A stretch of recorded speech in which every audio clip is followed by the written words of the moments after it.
So, hello and welcome back. So, last time we left off, you all have finally gotten into the fortress. The skeleton army has gone ahead and is starting to rout the necromancers. And you all are currently outside. Oh, and also, by the way, you still have a giant fucking glowing golden statue, living statue of Mitra. Speaking of which, as this is still going on, Theobald actually has a moment to actually concentrate on what's going on over there, and he's just like, I didn't do anything different. You're just kind of looking up, looking a little bit stunned at the giant golden Mitra. Mitra must agree with the desire for revenge. Did you say that in character? Yeah. The giant golden colossus slowly turns to you and nods. A matter of fact, too busy chasing after the sound of combat. Huh? I said Thelonia's too busy chasing after the sound of combat. Well, in which case you're probably already in the doorway looking down at what's going on. Yes, I am. If you notice, that's where I'm placed. As you guys are kind of getting ready to decide where you're headed, the Mitra actually does look back up to the top of the building, and hand comes down with a smack, and you hear a yelp as someone goes falling. So are we in or out of the building? You're still outside the building. Thelonia's the only one who's at least in the doorway, looking about ready to head inside. Valena is ready to. Oh, by the way, that also reminds me, the skeleton army's inside, but the human army has kind of caught up to you guys now. It's just like, it kind of seems a little unsure as to what's going on now.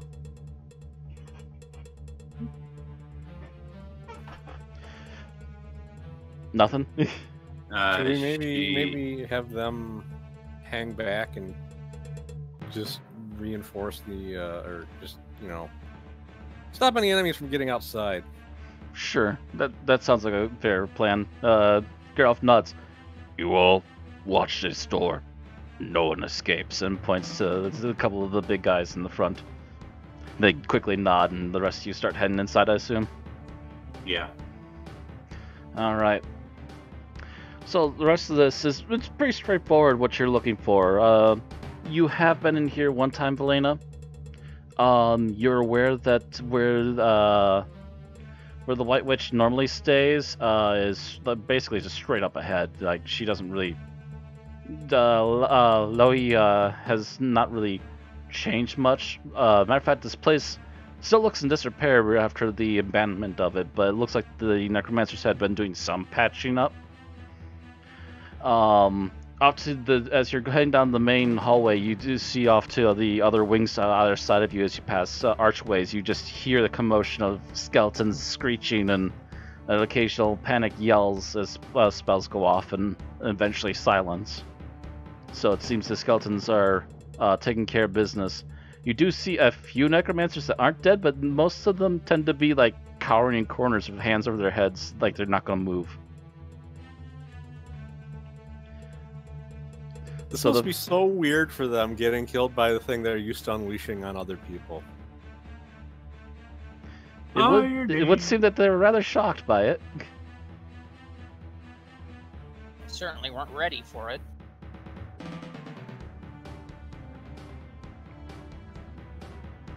But yeah, proceeding in, basically just looking for the sound of the biggest fight. Well, there's fights. There's not like big fights, but you do hear general fighting sounds here and there throughout as the skeletons are catching up with necromancers. Actually, as you get further in, you do see some of the older necromancers have actually been that gave up have been bound by a few of the skeletons that did have ropes. So they have been taking a few prisoners that gave up quickly.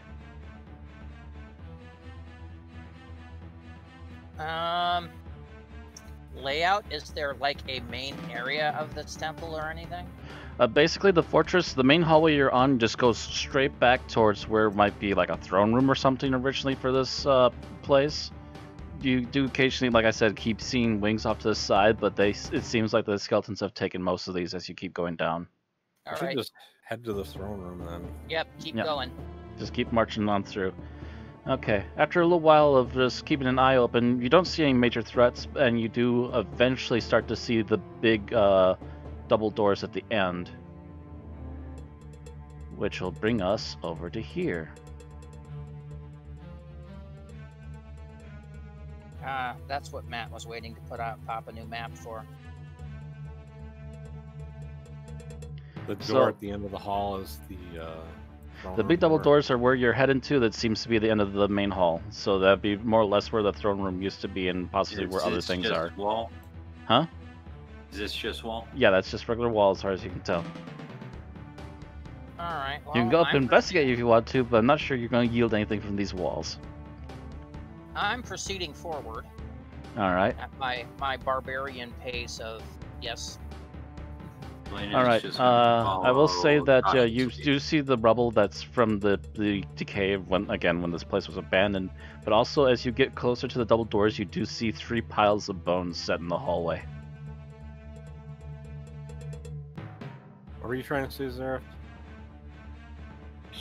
Valena's just gonna pursue cautiously. Because she probably knows that the White Witch is no fool.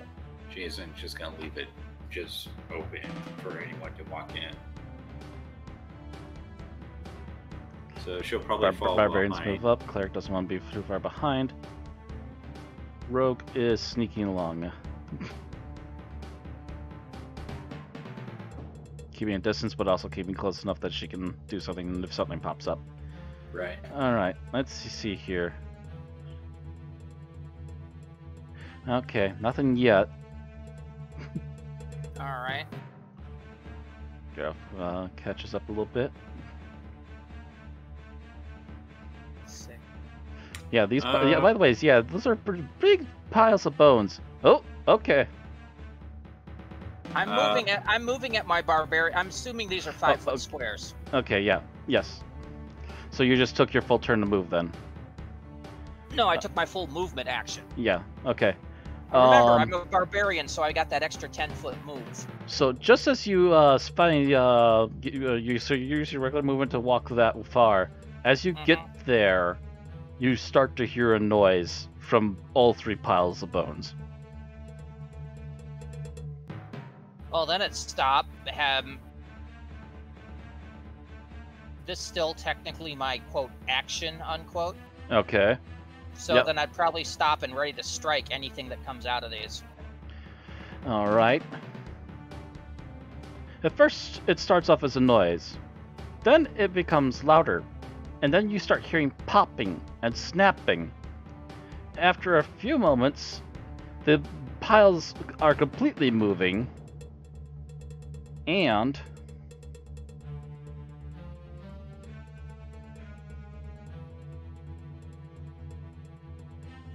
those are not normal skeletons.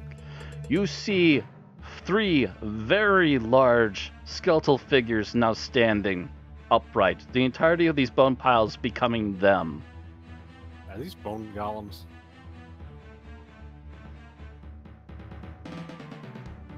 Don't answer that, Matt.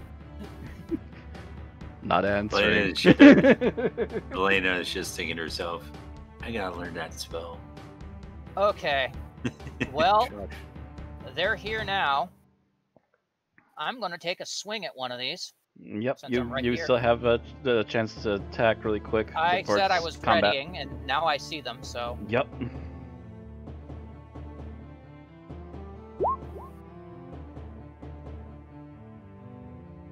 Don't know if that 14 to hits. hit. That just hits.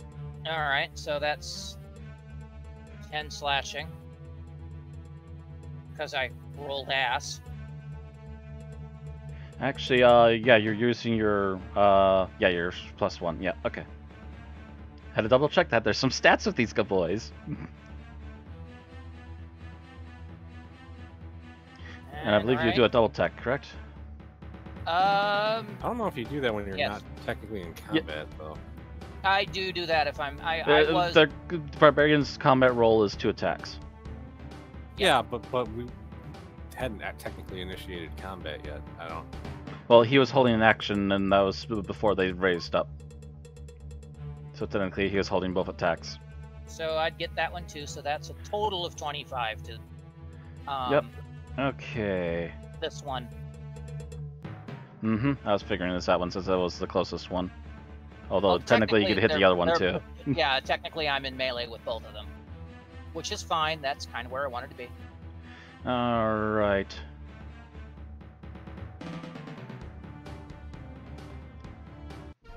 Oh. Time to roll initiatives. Yeah, figured. I never opened my character sheet. Wait. Hate it when I do that. I do that every time too. Oh, Jesus! Thank you, initiative dice. Where are you? There you are. Okay. Yep. All right. And Move the turn order so it's not in the hallway. Thank you.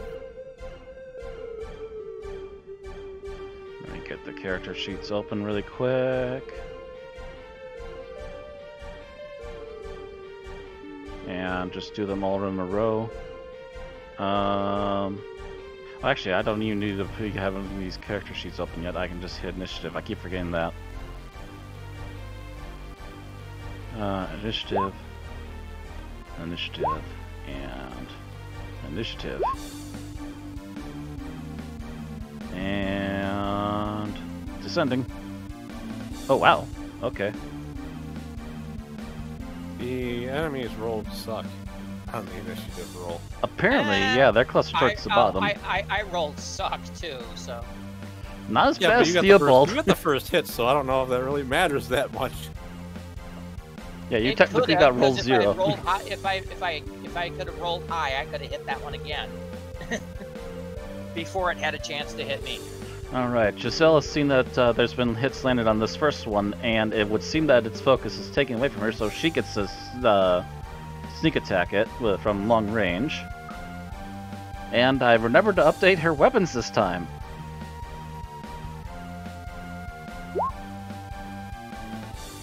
Did she hit it? Yes, she did. Awesome. And sneak attack. Nice. 14 additional damage to the same guy. It's still standing. You hear it clank and kind of sway slightly to the side from a really heavy hit. It barely looks to the side, but then looks back at the person that hit it first. Then enter Garoth. I just realized something about sneak attack. I never noticed this before, but it has to be a finesse weapon. She uses finesse weapons anyhow, but like, you couldn't sneak attack with a great sword. Nope. Nope. You can't technically sneak attack with a ballista anymore either. Okay, yeah, he can reach there. So, Geralt just sees big nasty guys and goes, "For Crom!" Goes running up to this one. And these look big nasty, so his automatic plan was to go with the Atlantean axe. I was really hoping he was going to go here. Because then we would have been flanking that center one. Versatile. Don't worry about that. I would have liked the advantage on attack rolls. Plus 7. Okay, yeah. You don't understand why I said you don't gotta worry about that. I go before you do. Yeah, there's multiple characters that are going to be able to help you out with that plan. Yeah, this is the two-handed smack, so go with that. He's not raging yet. He hits it. So yeah, this guy takes 14? Yeah. Still get that second attack. Yep, and yes he does. So he gets to have a second round of that.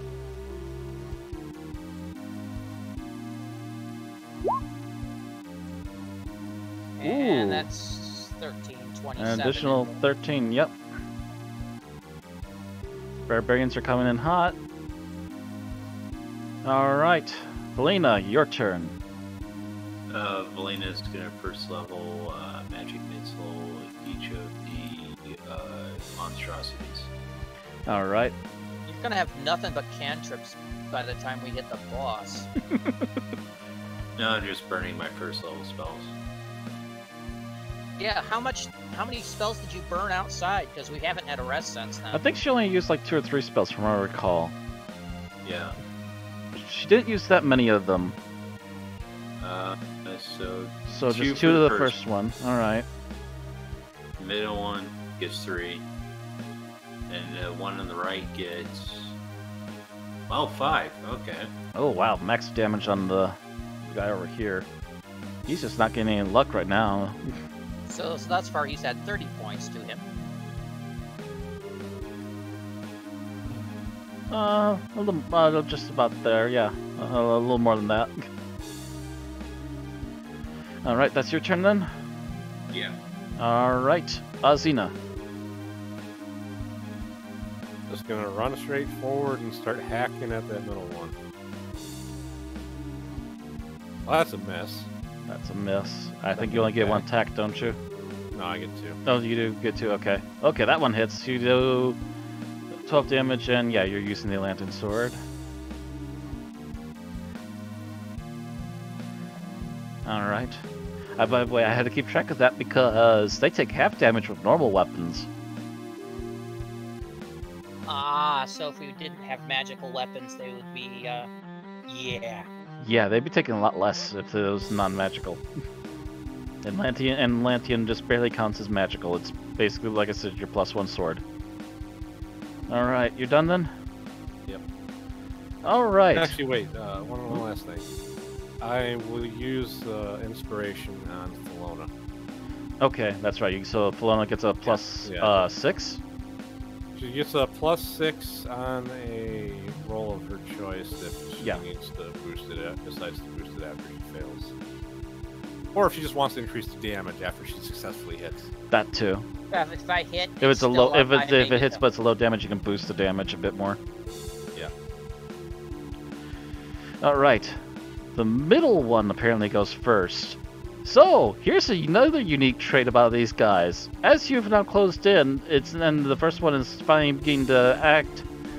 You literally see its eyes flash red as you just hear it give off a growl, bone-crunching growl, and as it apparently is beginning to rage and then starts to come and attack you. Who? Me. Yeah, the first one is attacking Azina because that one got not only attacked by it, but it's also the closest target. It's a combination of 2 things at once. I wanted to make sure, because there's 2 people it could have attacked. I wanted to know if it was attacking me No, or that one's going after Azina because both of you are equal distance, but you didn't hit it yet. Because I've been smacking the other one. So yeah, well, this one is going berserk, actually, is what they call it.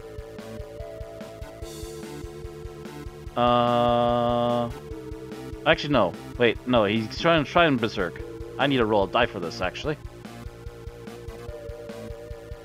Yeah, double check that. He hasn't succeeded yet.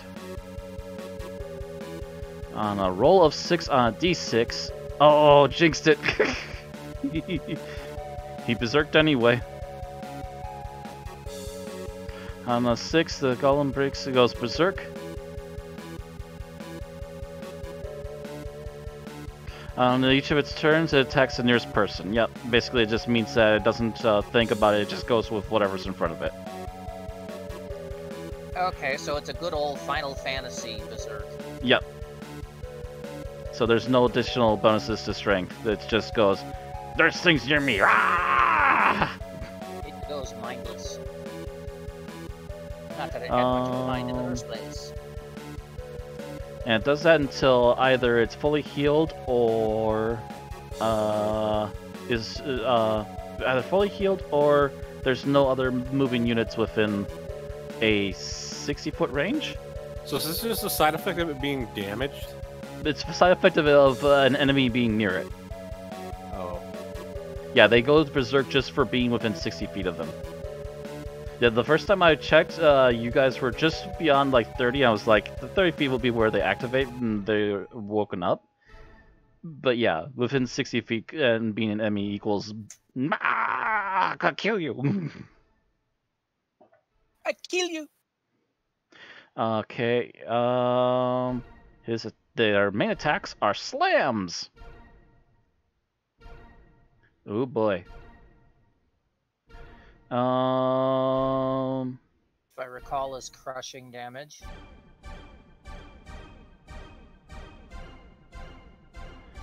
Plus, how much was that again? Yeah.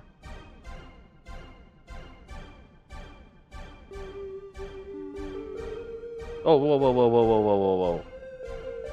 Wrong, yeah, you don't wrong. Have a, you don't have a Wrong 63 plus. to hit. Yeah. That one.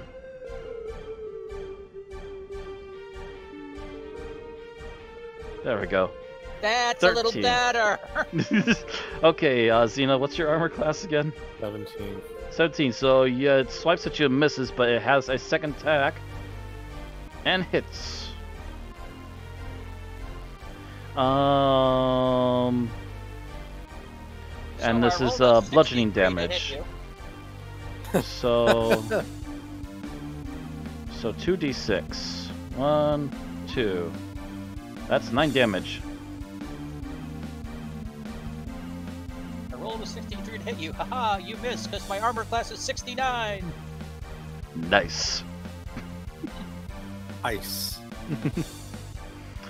Thelona, your turn. All right. Well, I've been hitting this one, so I'm gonna hit it. I'm gonna try to hit it 2 more times, see if I can get it down. All right. So 12 damage. still up. Still up. Does it look like it's about ready to fall apart? Looks like it's got still a little bit, but it's definitely limping slightly. Okay.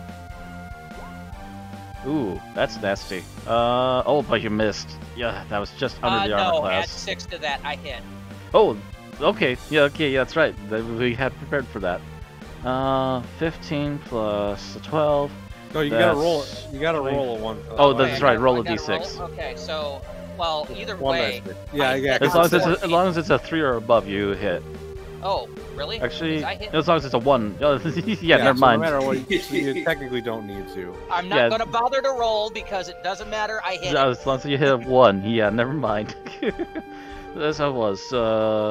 25, 26, 27. Oh yeah.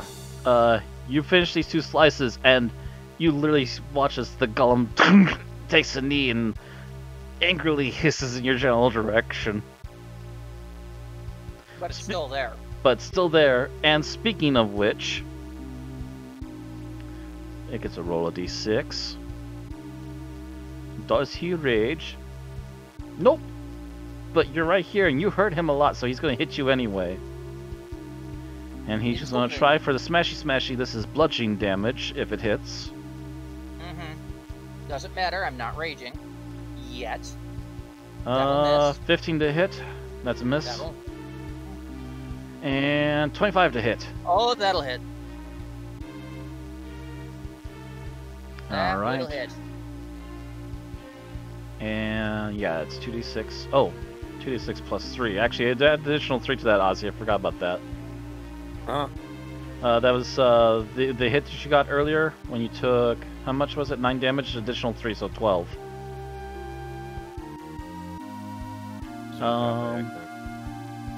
Plus 3, 2, d6, not d4. And Felina, you take 10 damage. That was one really sucky roll. No, the 6 was nice. Yeah, he rolled max. The 1 was the complete opposite. Yeah, he rolled a max and he rolled a minimum. So he kind of came out kind of average. Very middle of the road. Very average. Mediocre. Alright. Mediocre? Theobald gets to go. I believe he can at least make it to this one again. I need to check. I forget, is it 30 or 35 average move speed? It doesn't really matter. He's kind of stuck in this one. 30 is average move speed. So yeah. Barbarians get a plus 10. Theobald's must move up to the one thing he can at least easily melee attack, and there's no reason to go one-handed with his weapon as of yet, and it looks like Atlantean stuff is working just fine, so let's keep going there. 16, okay, does 10 damage, and don't check, I don't think clerics get a second attack, do they? No, not aware of, unless they're a war cleric. No, he's a healer, so I was kind of thinking it wasn't, because if he's not battle cleric, he's mostly for... Yeah, it's actually what he gets at 5th level instead of a second attack, as he gets Destroy Undead. Guess what? These technically aren't undead!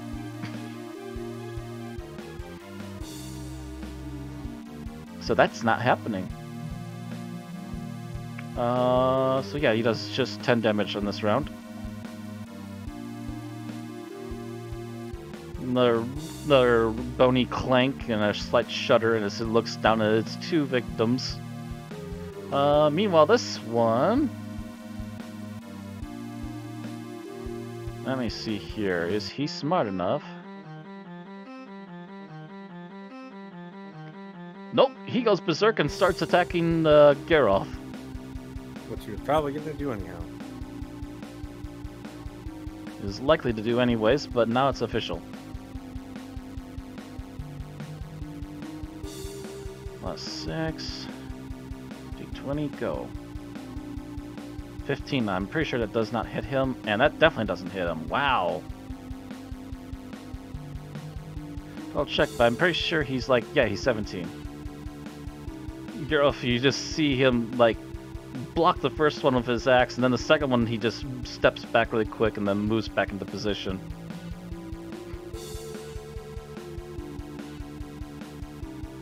Giselle gets to take another pot shot. She's seen this one's on its knees, and it's definitely like, okay, give me a good shot. Twing.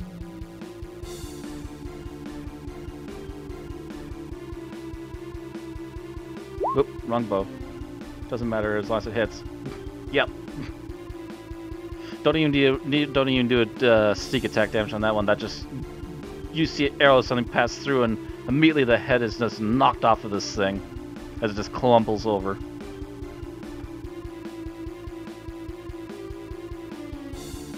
Alright, Geralt's turn. This guy just failed to hit him twice. It's time to smack him back. He's not even raging right now. He doesn't have a need to yet.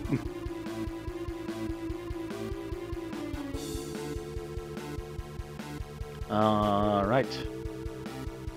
Atlantean Battle Axe and Atlantean Battle Axe. 16. The first one hits, the second one does not.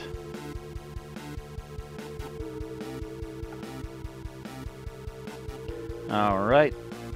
Valena. Valena is going to do another magic missile. Alright. First level. 2 on the left and 1 on the center. Okay.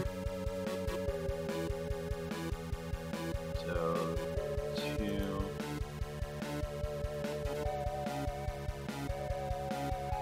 Alright. 7 on that one.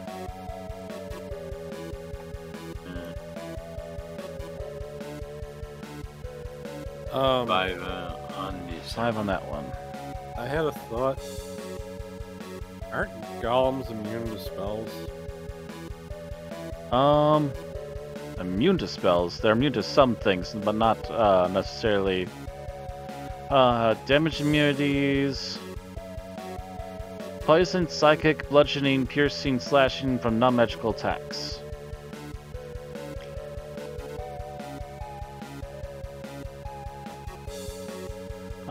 They're immune from certain conditions, and that's it. Okay. Because I know if we were fighting stone or iron golems, they wouldn't be taking any damage from magic missile. Really? Interesting. Yeah. Yeah, stone and iron golems have massive magic immunity. Not bone ones, apparently. They don't have anything that's saying here that they're immune to magic, period. I'd have to double check that. Unless you're maybe thinking of an older version too, I don't know. Oh wait. They have advantage on saves. Ah, yeah. They have resistance. They have advantage on saves, but you don't get to save from Magic Missile. Right. Magic Missile is just insta-blast, so this has actually been the best spell to throw at them, actually. They are immune to any spell or effect that would alter its form. Yes. But so you can't polymorph. Like, polymorph, yeah. Mm-hmm. You can't polymorph them into snails and just get away. Polymorph them into toads and stomp on them, yeah. Well, you stomp on them, they'll immediately turn back into golems and smack you across the face for it.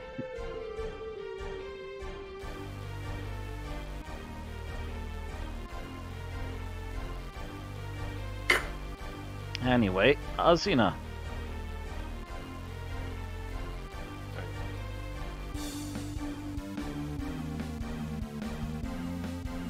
Actually, I was just looking at Iron Golem. What is they've changed it a little bit. Iron Golems are absorb fire damage. Ah, yep. That makes a little more sense. I was gonna say, I'm not sure about them completely being immune. I can understand certain magical immunities depending upon what you made them out of. Anyhow. Yeah. Smacking the shit out of this thing again. Fail.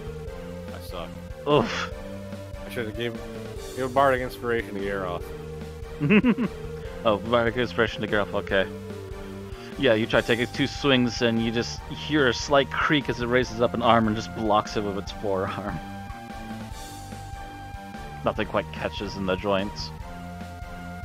Alright, speaking of which though, as you take a couple swings at him, he looks at you angrily and comes down with another couple blows. Actually, he's going to spend one on you and spend one on Theobald since you're both right in front of him. It's a buffet of victims. Pound 1 and pound 2.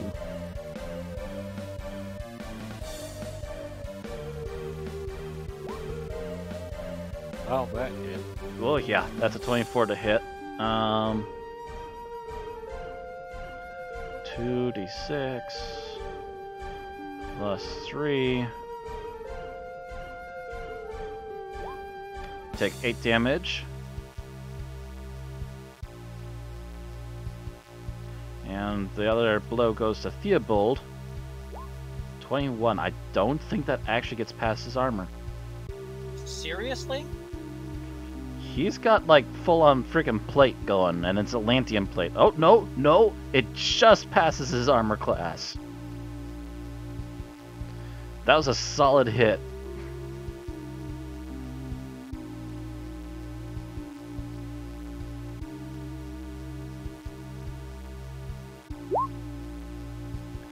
As Theobald gets hit for only 5 damage. No, 8 with the plus 3. Same amount of damage as me. Boof. Just takes a sock to the gut. Bologna, your turn. Alright, so I am moving here. Notice this does not provoke an attack because I Yep. didn't leave a threatened area. Mm-hmm. I am also going into a Frenzied Rage. And I'm going to start by attacking this one. Oh, the other one, okay. The center one. Well, Yep. what used to be the center one. I just wanted to make sure because now Garroth has combat advantage too because we're both in melee with the one on the left. Tactics! Tactics, Heinkel. Alright. So, that's 3. So that'll hit for 11. Okay. Still standing? Oh yeah, he's still there. Alright. Yeah, I don't hit as much as you guys do. That's another 8. All right. Still standing? Yep. God, I'm rolling ass. 2 and a 1 and a 5 and a 1.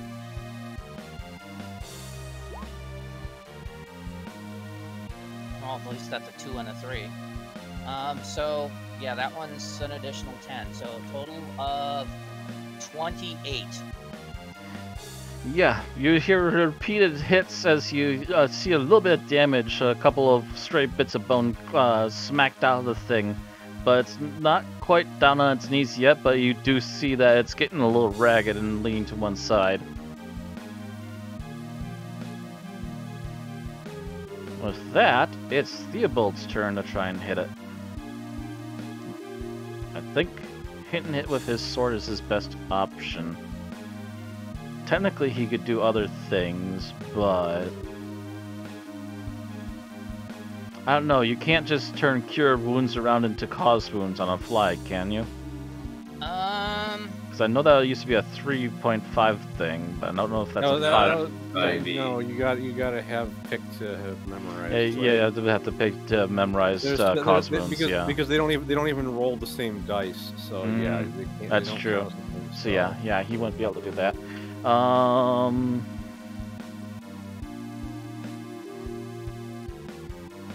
course, here's the question: these are undead. Cause wounds also requires you to successfully make an attack roll, so it's not even.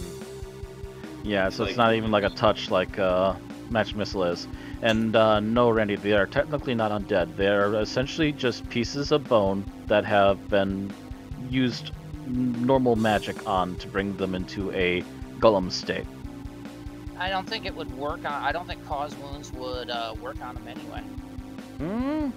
I don't see anything that would stop it. Because they're technically constructs.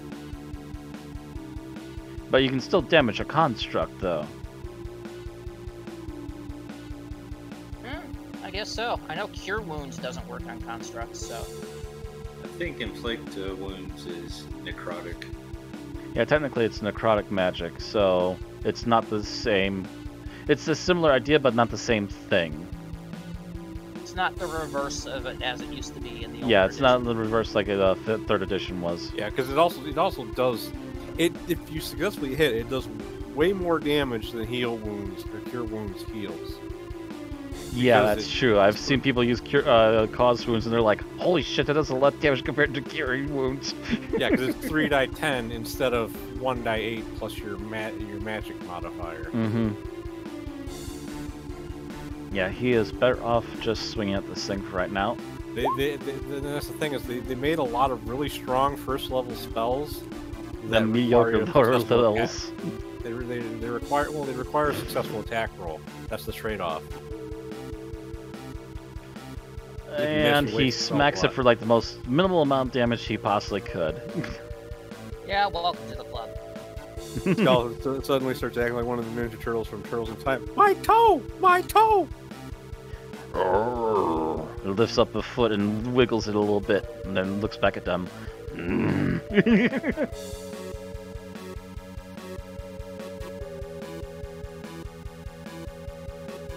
Alright, this one is going to try to twice attack Geralt because the Geralt's the only thing that's hit him so far, and he's raged. That's 1 d20 plus a nasty 6. Oh shit! That means he gets double dice for that attack? Or just doubles damage? It'd be the double damage dice, so instead of 2 die 6, it'd be 4 die 6 plus 3. So yeah, it's 4 die 6.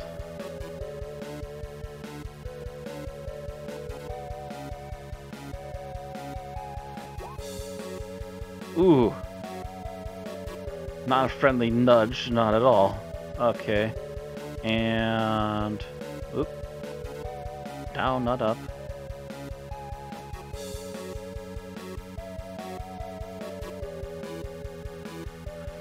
Smacked him again. At least this one's a normal attack this time.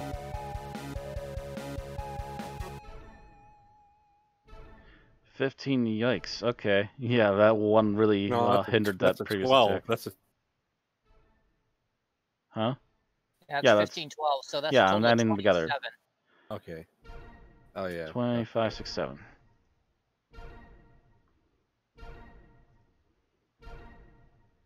Was Geralt raging?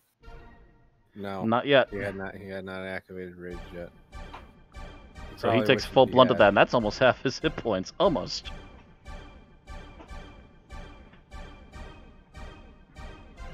He slipped from 75 to 48. That's still a chunk, but he's otherwise been doing fine up to this point. He'd actually dodged all the previous attacks. Alright, let's see here. Judging by how damaged they look, Giselle's going to attack the middle one.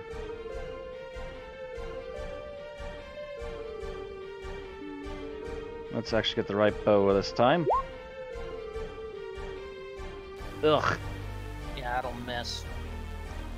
Yeah, that rolled for suck. I'll move her up slightly. Just make sure she can get the other Keep one. in mind. I was AFK. I take it she stole the other one? Yes, she shot the head off of it. Keep in mind that she has to be using magic arrows to avoid the resistance, not just the magic bow. I believe, yes, she has Atlantean arrows. You did pick up I did mention that she picked up Atlantean arrows while you were down there. Yes, she did. I do recall that. Yeah, but you need to actually, I think... I'm trying to remember how many. I don't think I said. I'd have to double check. I would have at least given her a dozen, though. So she's got to look for the arrows afterwards. But yeah, that shot sucked. Get her off. Smacky, smacky.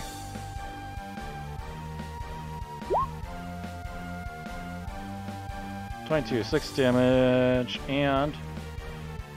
Ugh. God damn it. Well, don't forget I gave him an inspiration. Oh, that's right, he inspiration. He could increase the damage, or actually he could roll a 6 to make that last. Yeah, I'm thinking roll a 6 to increase that to hit. Oh, as long as he rolls above a 2. Yep, there we go. Matt, add 6 damage to the center golem. Oh. I forgot to factor in my rage. Oh. Minus 6. Yeah, he's almost on one knee now. He's just about on one knee. He's kind of starting to fall apart at the seams too now. I forgot to check my rage box. 10 plus 6, that's 16. This one is starting to have this definite lean to him, and he's been only smacked around by Geralt so far all battle. Oh, a little bit from Velena. And speaking of which, Velena's gonna move up. Alright. And cast Toll the Dead on this one. That's a wisdom saving throw. Wisdom saving throw. I don't think these guys have much wisdom. No, matter of fact, they have a negative. Lucky choice. So... What's the DC, though? Yeah, what's the DC? Let me check the DC real quick. It should be pretty high. What does Toll the Dead do? It's if it's full health, it's a 1d8 to damage, necrotic damage. But if it's RA damage, it's 1d12. Ah, okay. So yeah, if she can 15. hit it, she could possibly wipe out this guy. 15. Did you hear that? Oh, okay. No, I did not hear that. Okay, 15. He's got to roll above a 16. With a negative. Yeah, with a negative 1 there. D20 with a negative 1. Roll. Oh, God, jeez. Nothing happens though. He rolled an 18, so nothing happens. It was a nice idea. Nice idea. It's just dice didn't agree with you. The dice said nope. Azina. Alright, I'm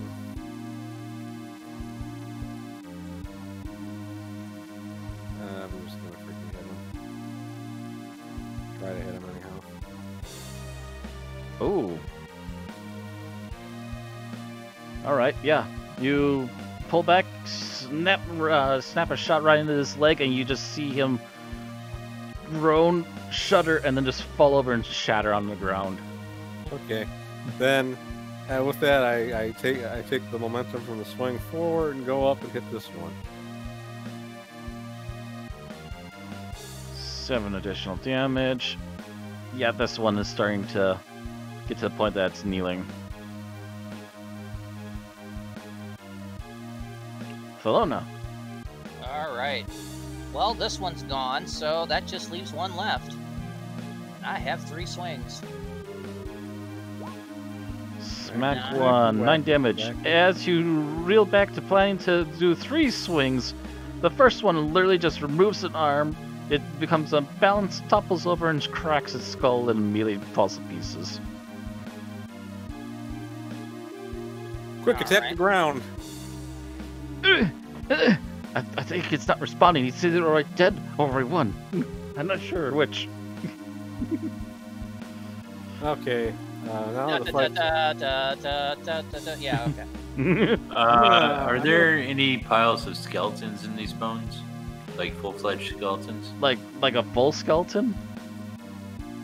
No, these were all like really weirdly mingled up and extremely altered bones in order to make these large skeletal figures, which you've now smashed to pieces. Yeah, you got to have matching bones from the same body to animate a skeleton, I think. I'm gonna cast Cure Wounds on myself. That's true. You guys might want to heal up a little bit. Yeah. Matter of fact, actually, Theobald's gonna look at Geralt and go, "You look like you took a hit." You can reach out a hand and heal Geralt first. Let me see here.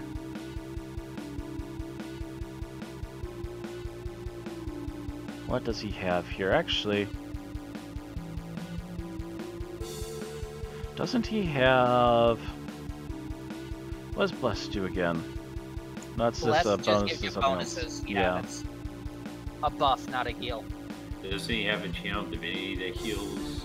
I was about to say, I think he's got like a channel divinity or something. Yeah. His channel divinity to heal the badly injured. As an action, you spend your you present your holy symbol. Healing injury that can restore a number of hit points equal to 5 times your cleric level. So 5 times his level. So 5 times 6, so that's 30.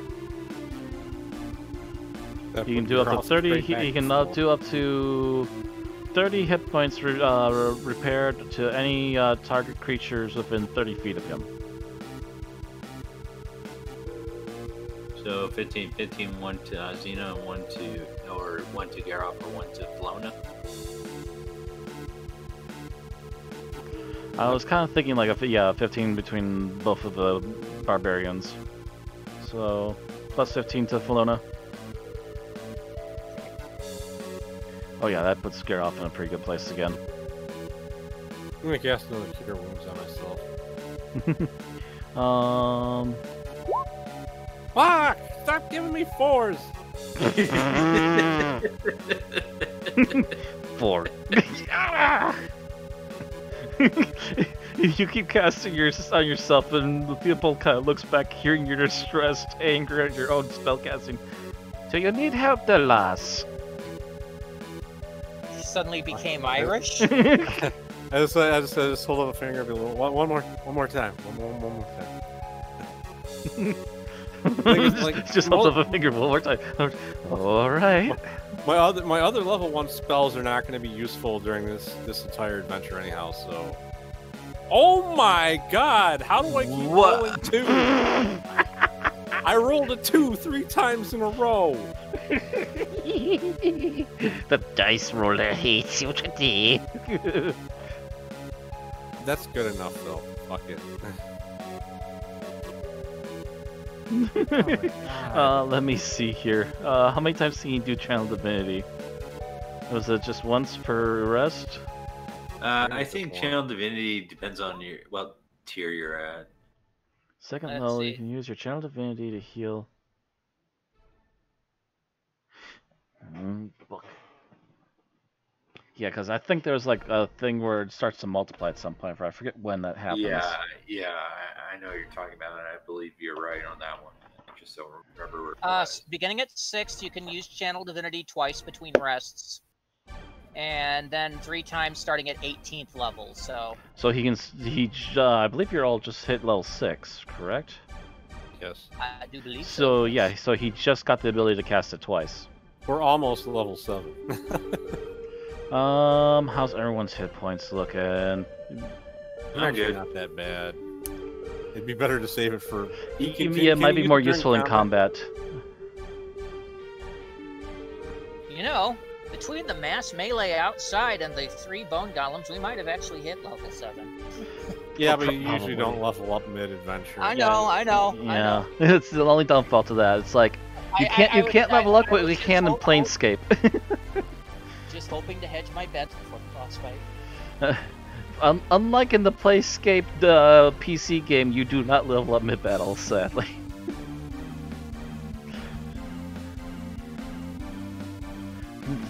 Just to hear one of my characters in Planescape in the middle of battle go, "I've become stronger." You're like, yes, quick pause. You get improved AC, you get more hit points, and you get to hit things harder. Let's go. Oh man, my last episode of that was nuts. I had to replete a fight like 5 times to try and save an NPC. The enemy kept attacking her too. Anyway, so how do you want to go about this? I vote Thelona kick the door in. That's what I was planning on doing anyway. Alright, so no sneak, just smash it in. I'm pretty sure the sound of massive melee out here probably already echoed into that room, so I'm not even going to try to be subtle. Alright, roll me a Not to strength mention, check. I'm still technically raging. Yeah, that's we're going to say that this all happened in a couple of seconds, so you're still technically raging. There's a quick And heal and that everyone marched up to the door. Roll that athletics with advantage to kick the door in. Yeah. Actually, he just said strength. I just said strength check, give me a strength check, And smash it in. That's an advantage on a strength check, so yep. Yep. Still get advantage. Oh! Who needs advantage when you got a freaking crit?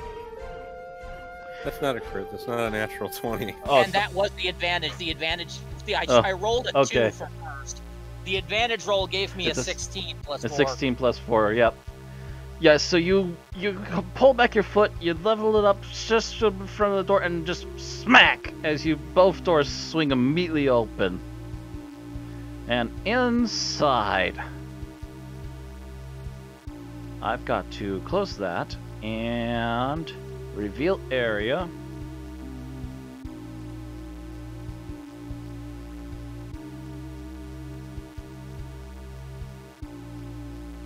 Oh, shh.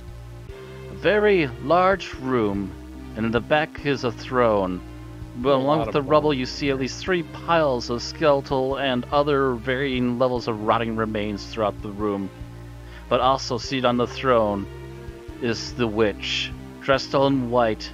She sits just biding her time, not even interested that you smashed in her doors. There's plenty of time to talk. And plenty of room for you to run if you're just gonna go completely rage on her.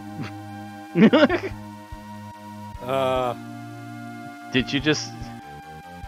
I basically, my action was to move my first, following the end of the last thing, I smacked down the golem, moved to the door. So this forward now on my turn would be to action kick in the door, and then proceed forward at my normal pace.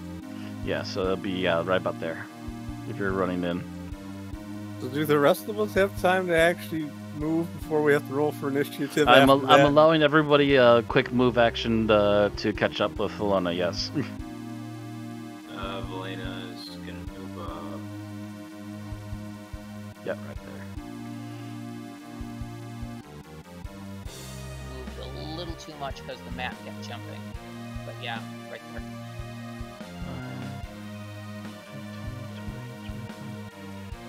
35, 40, yep. You can move right up there with you too. 5, 10, 15, 20, 25, 30. I gotta make sure I didn't move too far. Yeah, that's where I was 10, supposed to go. 15, 20, 25, 30. Making sure she's within decent range for long shots as well. So you'll come rushing in. So before initiative happens, the witch, seeing you all rushing across the room, stands up where she's at her throne. Ah, the betrayer and her little friends. my minions do not seem to be holding well. My poor innocent students, very well. If you will not cease your invasion, then I will make you cease. As she stands up, she seems to be gathering energy in her hands, and initiative. Counterspell. Initiative. She hasn't cast anything yet. Chop your head off and shit down your neck. Counterspell! Counterspell! Oh, well, I haven't cast anything, you asshole! So, yeah, that initiative does hold, even though it was rolled with advantage, because both rolls were a fucking 19. Well, there you go. The game has decided. Okay, submit. Initiative. Did the witch just roll a 1? I hope not, yes. Because... Okay, so the witch rolled a 1? Yup. Oh, so that initiative below was somebody else. Okay. I was going to say, if you rolled a 1 and wound up with an initiative of 14, I would be truly frightened. A plus 13 to dex. Oh my god. Initiative. The dice roller gets us all, does it not? Oof. Oh my god. So yes, we're gonna kill her before she gets to do anything. Oops, wrong button. Descending. There we go. Jeez. Alright, let me move the turn order. If she was supposed to have a dexterity bonus added to that one, it ain't gonna put her above anyone that rolled higher than her. No, let me check her dex. Her dex is a +1. No. Well, then she would have had a 2. Yes, she'll have a grand total of 2. Double checking that, actually. Oh no, that's the wrong one. That's the bone golem. A 3, so she would have been a 4. She still wouldn't have changed it. Frickin' last, yeah. Okay. So, yeah, I believe it's Luna's turn first. In order to get up to her, yes, you have enough run speed. Alright, I will move here. And let's see, where's Gareth out there? We could basically just keep her in a ping pong. And I am going to just unload all levels of holy hell on her. Alright, you're going for all 3 swings, I take it? Oh, yes. Are you going for reckless attack? Yes, actually, I am going to reckless attack. Because that'll give me advantage. Okay, that barely hits. 13 damage. Gotcha. Oh god, she's got 16 armor class as a mage? Yes. She has mage shield. Mage armor, you mean? Mage armor, yeah. I keep forgetting what they call it. There's the 2 different ones, I forget which one. Yeah, there's mage armor and there's shield. They're technically 2 spells. 91. Shield is to protect you from ranged attacks. Yikes, okay. Now it's just rolling everything, jeez. Damage, will you stop rolling 1s, please? It's not doing anything against you, Dig. Jeez. 17. So that would be 17, 27, 30, 40 points of damage. You chopped her up quite a bit, but she's still holding her own for a Wizened Crone, and she glares at you. You are going to be first. I just realized she's probably not a human. She's probably a hag. Alright, Jezebel. Jezebel. Giselle, wow. Giselle gets to go next. I'm trying to remember. She can shoot... I'm trying to remember what the range of bows are. They're like 60 before you have to tweak it down, right? Hers is a short bow, right? Yeah. It's 80 feet, 320 feet. Okay, 80 feet. So it's even longer than I was thinking. So yeah, she's fine where she is for... Because I scrolled up and looked at the actual previous roll because it lists the range on it. Good thinking. I was going to have to look it up manually. Boom. And... Oh, just gets it in. Which means she also gets a sneak attack because she's already being bothered. Additional 9, so... 12 plus 3, that's 15.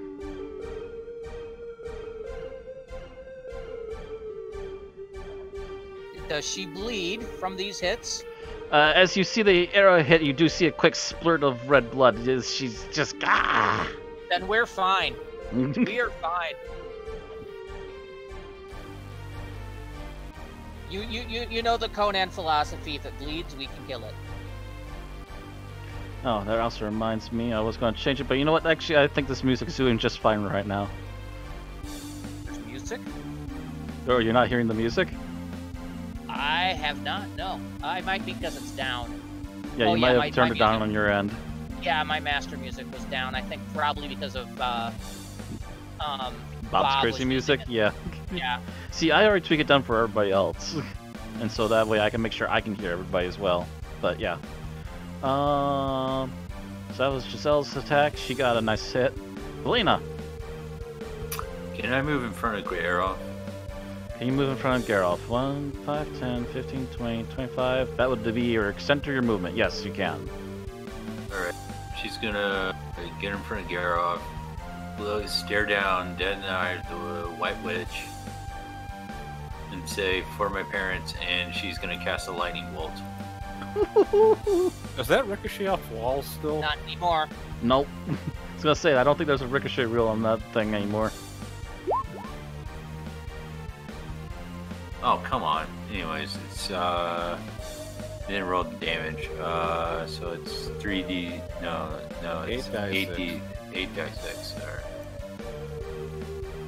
It used to do the same amount of damage as Fireball, but I think they increased its damage because it's a more limited area effect spell. I don't know. Fireball does damn close to that too, but... Oh! Yeah, nice, but there is a saving throw versus Yeah, I was about to say, what's the saving throw that she needs to make? The dex. It's a dex throw of 15, I take it? She gets a +3. Mind you, it's save for half. Yeah, still 15 damage. It would be a lot nicer on her. As I said, I assume it's a,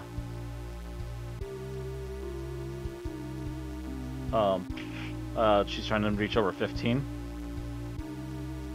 Is that your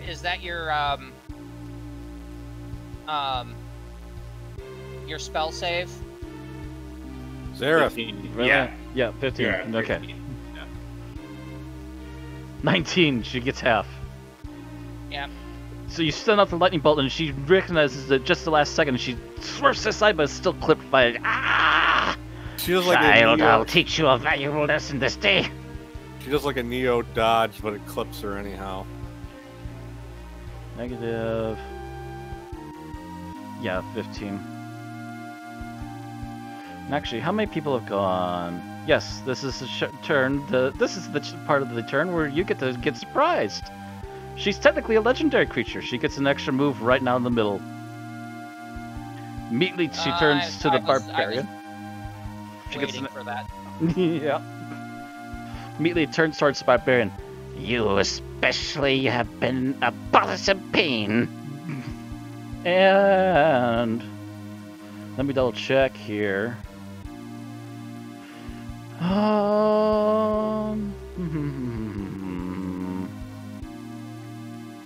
This is gonna be a nasty one she's throwing out there. How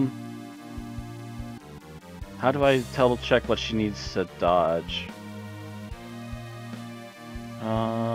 Instantaneous. You send negative energy at a creature within range. Let's make a Constitution saving throw. How do I figure out what they need to dodge at? Dodge is usually a dex saving throw, isn't it? Yeah, I know, but No. Like that's a save that they. How do I calculate how high they need to make for the save? Doesn't list the save DC on there. None of these things ever do. I don't know how you guys ever figured this stuff out. I'm gonna be 8 plus your spell casting ability modifier, Okay. Whiz, whatever, plus your proficiency bonus, plus any special modifiers.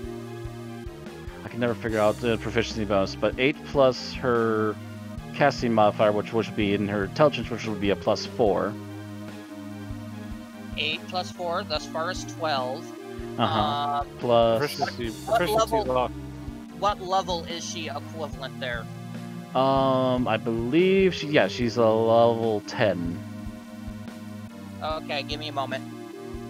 I think that's either 3 or 4. Level 10 is +4. So that'd be a 16 Constitution throw. Gotcha. All right. So yeah, roll me a Constitution saving throw. Okay.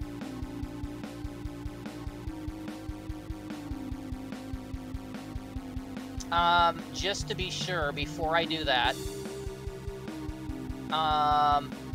this is not a charm or fear effect, correct? No. Okay, I wanted to make sure. No, this is an attack. I wanted to make sure because I'm currently immune to those. Mm-hmm. 17, you just made it. You left advantage turned on. Oh, wait. Oh, yeah, re-roll that. Actually, I'm not going to. That was a 7. That was not a 17, that was a 7, because the first number was a 3, so I technically rolled a 3, plus 4 is 7. Okay, so yeah, you lost then. Oh boy. Yeah.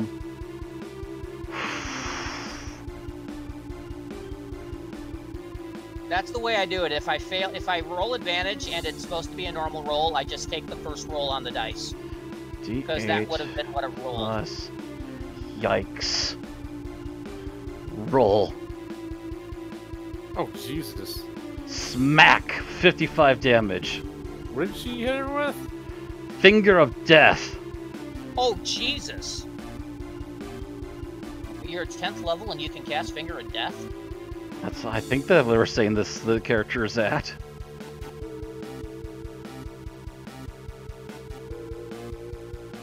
Unless it says what the level is somewhere else. But I thought challenge level rating was 10 here, so I thought that was just a level 10. No, challenge rating means that she's an even match for a group of 4 level 10s. Oh. So she's probably bigger than that, actually. Yeah, that's a 7th level necromancy spell. Mm-hmm. Yeah, so no, she's not. Challenge rating doesn't equal their level. Okay, so she's probably technically higher, so either way you failed the roll. So, yeah, but that will also affect her her proficiency bonus. Because, okay, you get 3rd level spells at level 5, 4th level spells at level 7, 5th at level 9, 6th at level 11. Yeah, you gotta keep in mind, monsters don't have the same rules as players. 7th, yeah, but it's going to affect the proficiency bonus. That's the only reason I'm trying to get Yeah, that. we're trying to figure out the proficiency bonus. It's for spell save. Mm-hmm. So she's at least a 13th level caster. So there you go. And that means that's +5, so that's going to be a 17 DC at least on the spell save. So that plus is about up by 1. Yep. But yes, the witch the witch turns to you and instantly 55 damage. You just see this dark energy race out and smack you. Yeah, but it doesn't kill me. Does not kill you, which is a good thing for you. Actually, wait, does your rage protect you from magic damage? No, it doesn't. No, it doesn't. It would help Geralf if Geralf was raging and in there and for combat. Speaking of which, I would like to rage. Yeah. Geralf raging, and I believe, doesn't he have a few other things here? You haven't subtracted the damage on your... I know. Okay. I know. I was checking to make sure that there wasn't like if you took half your life in one hit, it did something. So you only have to worry if you hit 0. Okay, yeah. 5, 10, 15, 20, 25, 30, 35.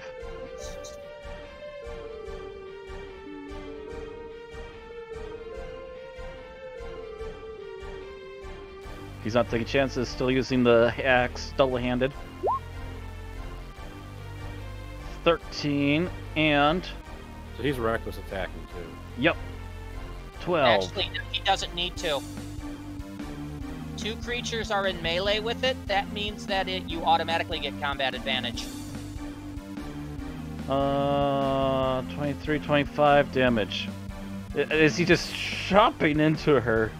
You hear the witch screaming and say, "Ah!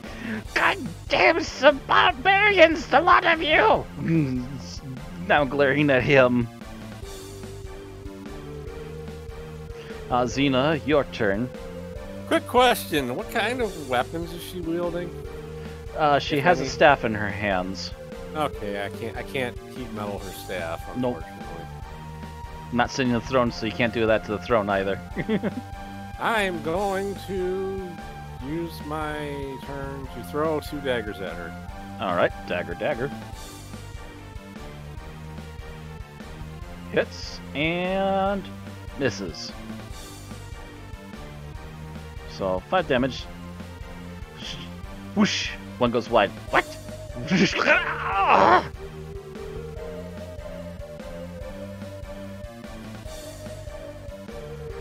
Starts to kind of sputter and leans to one side. She's looking really bad now. She's just littered with cuts from the barbarians. She's been blasted with lightning.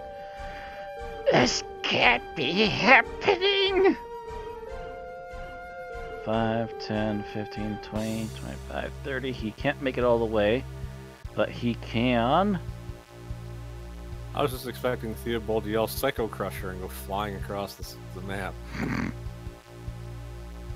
What he can do is he has switched his weapons between fights, and he is going to use the sling. Nothing. Ping! What the hell was that? I have this silly picture in my head, and he misses the White Witch, and it's flown in ahead. It's like, and he just flown and just going, oh.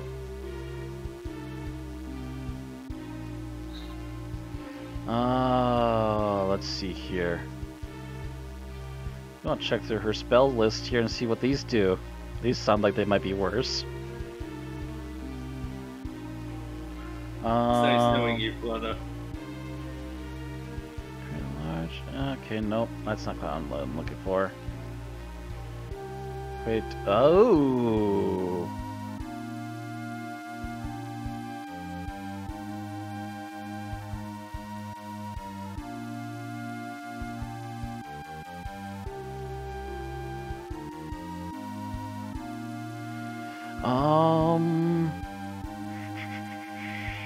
Not sure that really helps.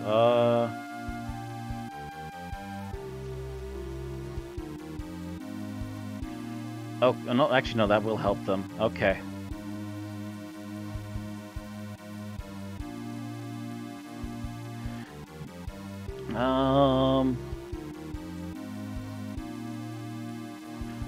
Yeah, so she really wants to do something to the other barbarian, but she's also looking at the group right in front of her, goes, "I curse on you all!" And raises the other hand and quickly casts another spell. And...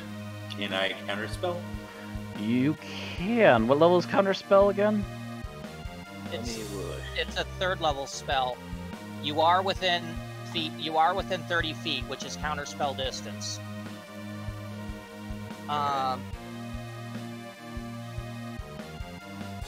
It's going to be a difficult roll because of, you know, how freaking powerful she is. 10 plus the spell's level. On success, must roll a 4th level or higher.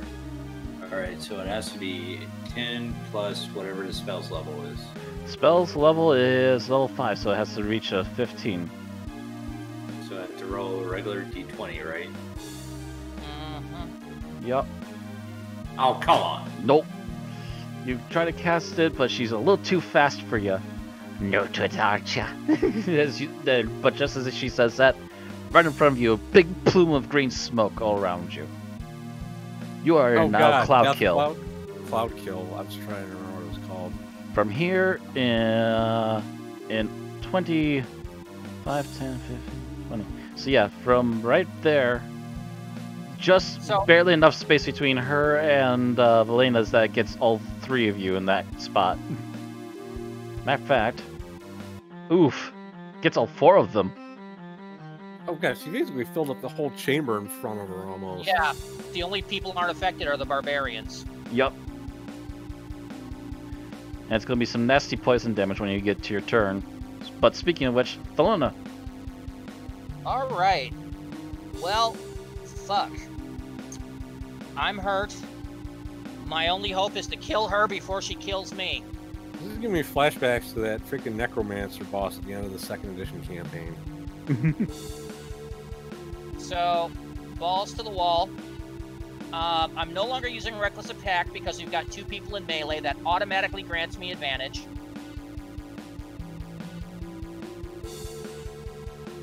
So I am continuing my Frenzied Rage.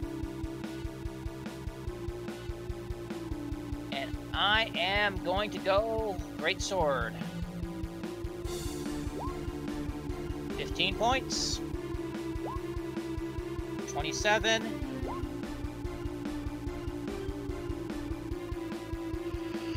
Yeesh. 31, 41, 46 total.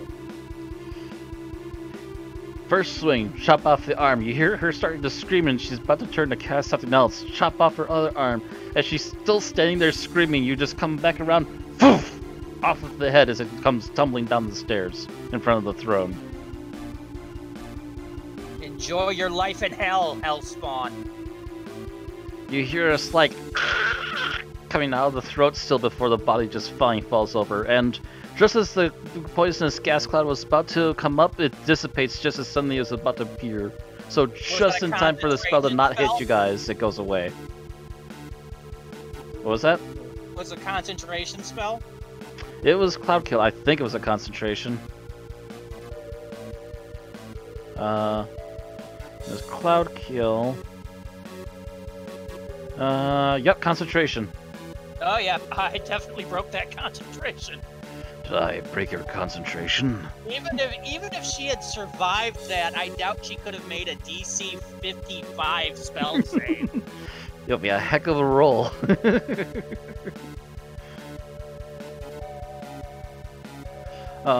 So, yes, the body falls over. You just kind of see things going quiet for a moment before you feel a rumble.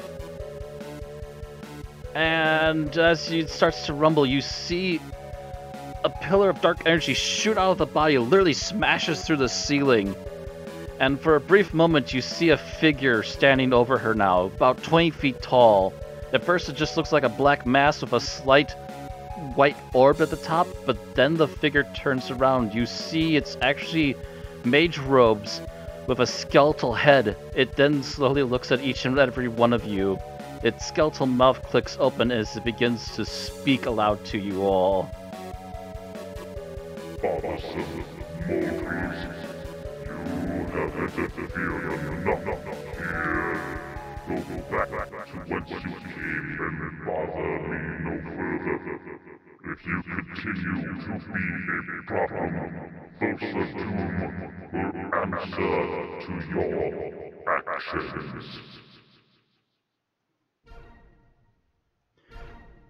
After the figure claims itself to be Thulsa Doom, you see it dissipate and shoot right through the same roof that suddenly got blasted open, and everything goes quiet again.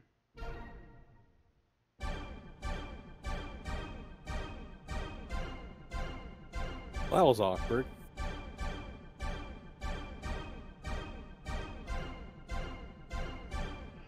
So, that ends this particular bit of fighting. You've defeated the White Hand. By the way, as you're also looking over the body, you realize if you look in the head in particular, looks like this this witch. I keep forgetting her name. But you notice that she has particularly heavy burns, and there has been a rumor for the few people that know a lot about her and her previous interactions that apparently she was assumed dead when she was lit on fire by Conan during their final battle. Well, Now we've made sure of it. It does Lena's seem to be gonna that way. Walk up to the body. I take about 5 foot step forward, and I pretty much collapse to my knees. So the body's still there, right? as you're going on your knees, Theobald comes up quickly behind you. You look like you need some help. And Not permanent damage, thank God. let's see here. Let's go. Yeah, we might have actually lost that if she had any minions present. She had spells to summon them. I didn't think she needed them right away, but you did race right to her, so it's like, oh, well then. Valen's gonna pick up the head of the White Witch. He's gonna cast this at level 2. Just a moment. I'm gonna patch up the barbarian that got the most injured. There you go, plus 17 to your hit points. Alright, I thought he was just going to channel divinity again and give her all 30 points of it. Might do that later, but for right now, she's at least a little more stabilized. Okay, thank you. Thank you, not dying today. No, that was not in character. That was me saying thank you to the game for finally allowing the little pop-up thing so I could alter my hit points. Because I'm sitting there clicking on the icon and it's not doing anything. I'm like, come on, damn it, come on. But yeah, I had stats here for skeletons and zombies and ghouls. She had the ability to raise all of them. Not happened. We unfortunately, yeah. You bum rushed her faster than I expected. It's like, oh, well, okay. Well, now I learned that lesson. Yeah, you never have a boss without at least some of their minions present at the beginning of the fight. Well, see, I had one where I did have minions there, and they still bum rushed the main villain, the main baddie, and then used his jetpack to escape, and they got away scot-free. That was a quick fight, too. Yeah, I knew who my target was the second I came in. Even before you had opened the room, I knew who my target was going to be. Kill... You white robes, die. I didn't know if the rest of people would be following suit, but I figured it'd be my job to tank the boss, you know? And then we open it, all that's there, it's like, okay, bum rush the boss. Finger death. Oh! Still alive, bitch! Still alive, you son of a bitch! God damn it. Freaking barbarians. That was just like, boss, by herself, bum rush. That was calling for the blitz. Come on. Yeah, I'll admit that I failed in her setup. I should have actually planned for more undead to be ready. Because, yeah, if people were going other places, I figured it was going to be me tanking the boss while the minions got taken down, and then the rest of us piss-pounding. That might have actually killed me. Yeah, if she would have had an extra turn to get at you, then she might have been able to kill you. Oh, no, my job was to try to keep... She didn't have the feat that allowed her to cast while in melee, did it? I'm not sure. I would have to double check that. I'm not sure if she could have actually pulled off that Finger of Death, because, yeah. I would have to double check her stats. I closed them all now. Well, Finger of Death's a melee spell, isn't it?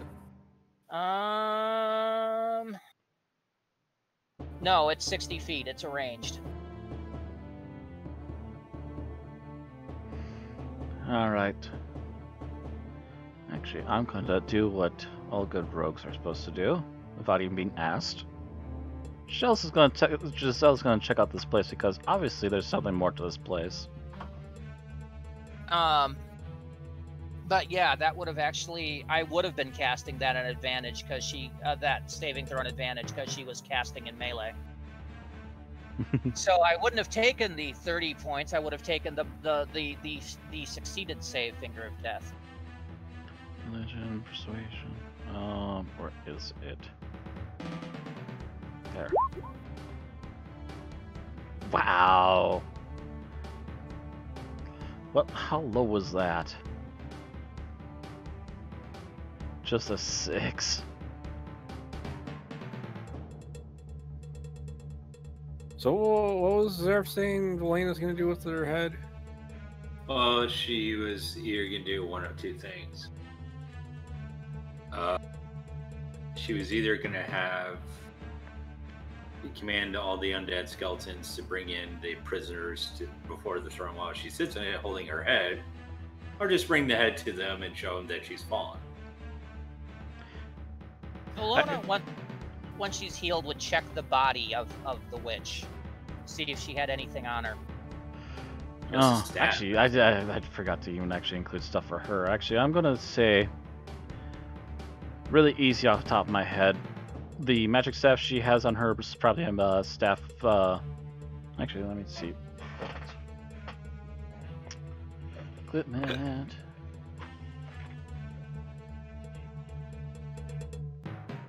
Because I'm trying to think what all weapons wizard types usually use. I forget. I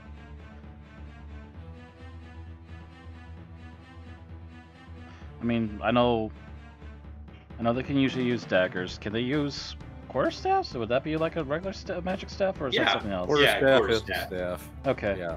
So yeah, she that technically, because it's a wizard and you need all the bonuses to hit that you need. That's technically a quarterstaff +3. That's some heavily enchanted for bonus stuff. It's not like Atlantean, but you definitely get the feeling that it's really old and it was purposely upgraded by the witch over her lifetime. Alright, anything Be more else useful. Bloody cut up robes. You see a couple dozen pouches of like ingredients needed for spell casting. You actually don't see too much else on the body itself. Alright. Then I'll look around to the group and go, who has oil? Oh, that's a good question. Not me. I think, think- I think Valena does. I was just gonna say, I Tinderbox, think- 10 flask of oil, yes. I will reach out for it. Theobald might also have something, I thought. Tinderbox.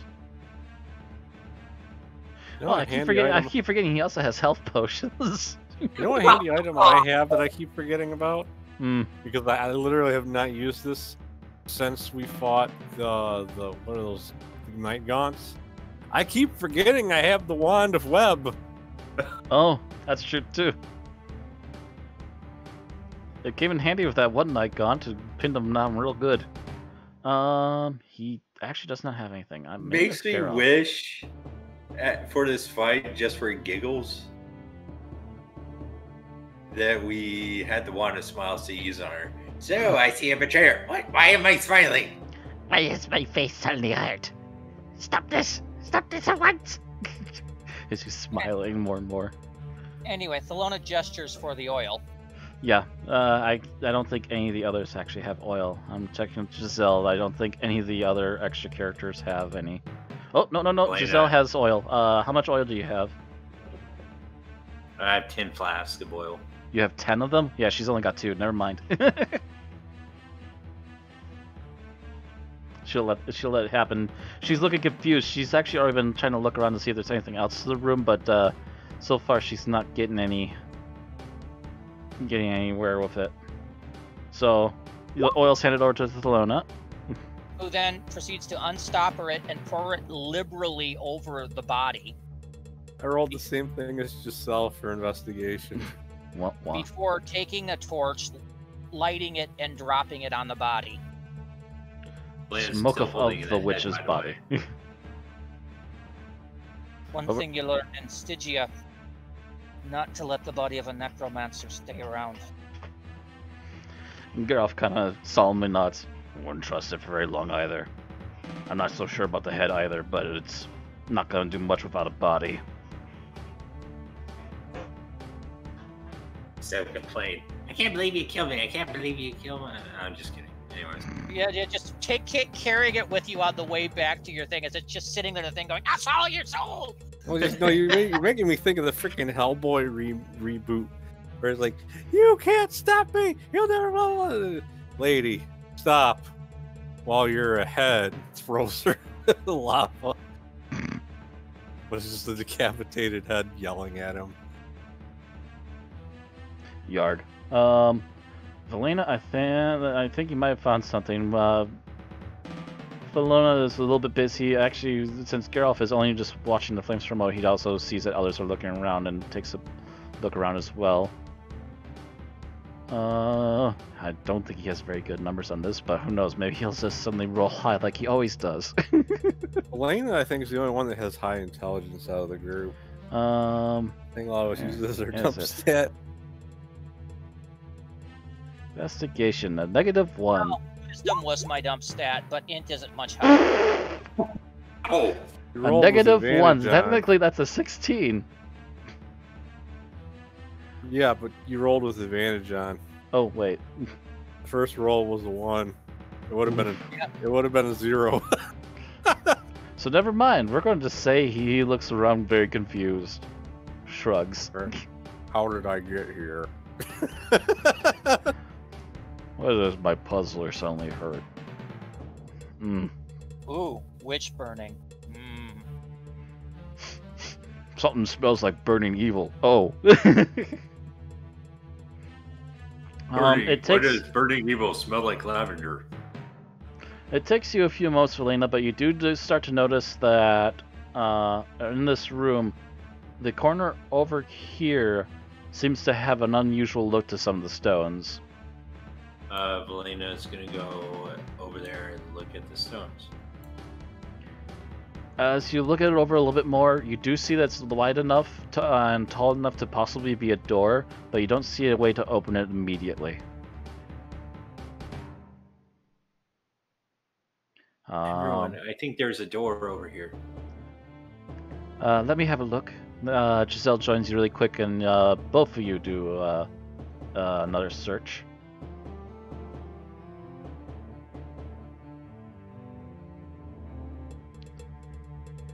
This is probably where we're going to be. Investigation. Yoink. There we go. You don't see anything at first, but after a few moments, you see Giselle's like, okay, this seems relatively... Oh, she's running a finger down the wall, but then suddenly feels the stone that's giving way, pushes it, and a door starts to open up right in front of you.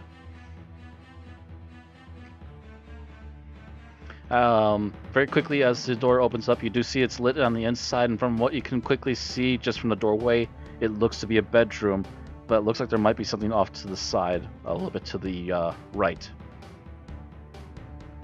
To the right. So yeah, you're seeing like a bedroom right in front of you in this direction, but you're also seeing like there might be more over here in the same room, but you can't quite see it from the doorway. Valena will enter. Alright.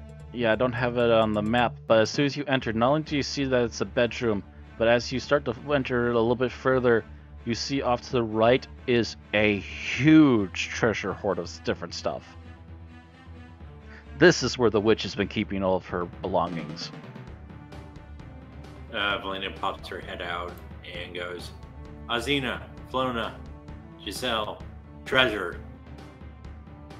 Oh, just mention all the girls. The boys can't have. As you mentioned treasure, both Thibault crosses his arms and looks to Geralt. That's who she only mentions them, eh? Well, that's because Valena is Geralt's treasure. Azina said that out loud. And Valena is gonna say, "No, I don't know if she should say this, but Geralt, bed." Geralt, bed? I don't know. No, you're not gonna sleep in the fucking witch's room. That's too weird. Did you actually say that? This is the GM allowing you to take this back. No. That's way too weird. That would be way wrong. So yeah, we killed the witch, and then those two had sex in her bed. You guys have sex in the bed, and then Thulsa Doom reappears. It's like, what did I fucking tell you? I told you to get lost. What the hell is this? Fighting your curse. You're all gonna have skull-headed babies.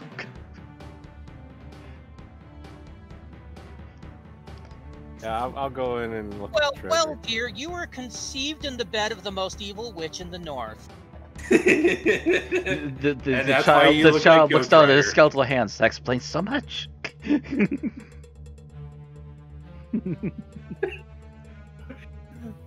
Oh God. Yeah. I'm gonna go examine the treasure. Alrighty. So this is where I'm coming up with an interesting idea here.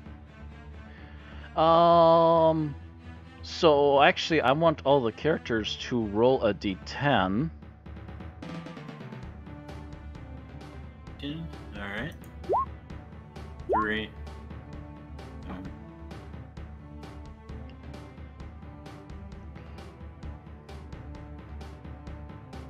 Okay, first of all, we're gonna get all the players out of the way first. So a 3, a 4, and an 8. So is that a recent thing where it shows your thing in the chat with a blue background? I don't remember it doing that before. Oh yeah, that's new. Okay, yeah, I'm seeing where that's coming from now. Yeah, it's got the color of what your thing of your name is on the bottom has. Cause yeah, I see like a purple, a yellow, and a black around the rest of you. Actually, that's the color of the die. Yeah, it's the color of the die apparently, but it's also the color that's next to your names at the bottom. So that's interesting. That is a new thing they must have added recently. Yeah, So number 3, that was Valena. Valena, you find a ring of animal influence.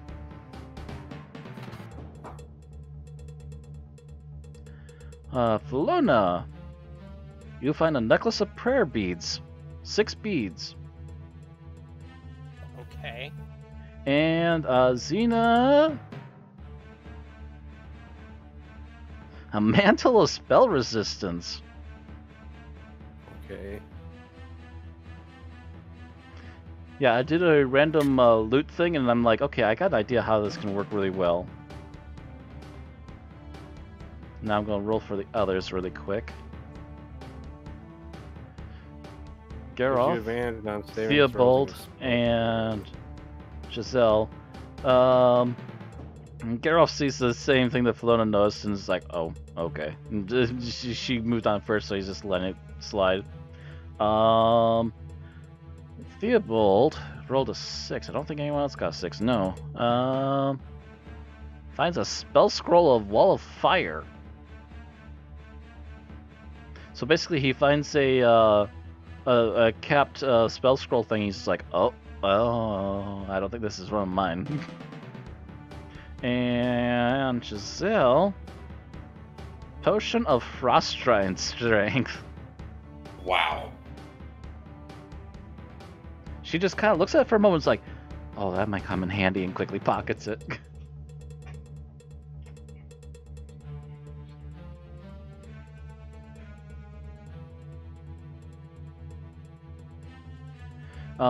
Also, I'm just picturing Giselle turning into like turning blue and big. an ice-colored She-Hulk. Also, while you're in the room, I want Theobald and Valona to both roll perception. I have another item that I was interested in that I'm allowing to happen in here. We'll see who notices it first, if they notice it at all. Who's rolling? Valona and Theobald. Perception checks. Oh, wow. Valona bold.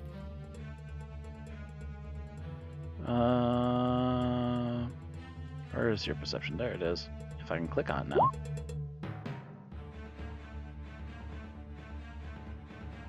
Oh wow, yeah. Valona, as you're also picking up the stuff you're looking at, the item you found, and also kind of looking around the gems, you suddenly get this feeling you need to look in a certain direction. As you look around, you suddenly see near the back, propped up almost in the middle, is this big hammer, just really nicely carved, and just seems to be grabbing your attention as you start looking in that direction. I'll reach over, look at it, pick it up. You pick it up, and instantly it just feels like really nice in your hand. You can already feel that it's possibly magical, but it's not anything negative. And matter of fact, as you're looking it over, you see there's a bunch of Nordic script all over the thing.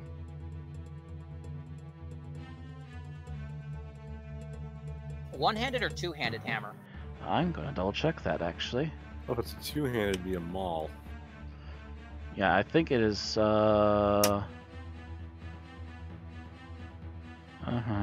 It does not actually say in any of the versions I looked at it, so I think it's only one-handed, as far as I'm aware.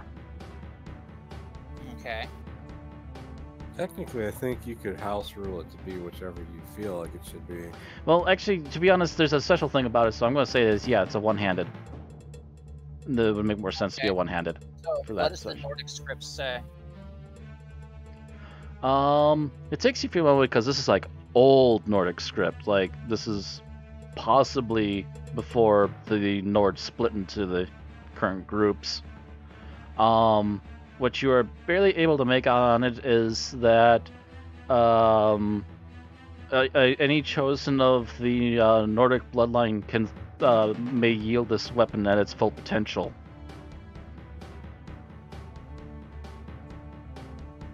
This is the basic gist that you get out of it.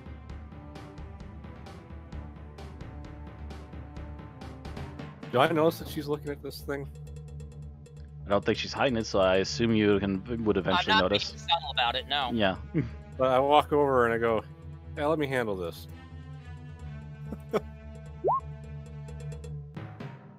Oh, you're trying to do something? Oh, identify? I cast identify on it. Alright. The best idea you can come up to name this thing is that it's the Nordheimer Thrower. This weapon has a +3 to attack, does 1d8 damage, can be thrown, and does additional 1d8 while thrown, and if it hits its intended target, it immediately comes back to the user.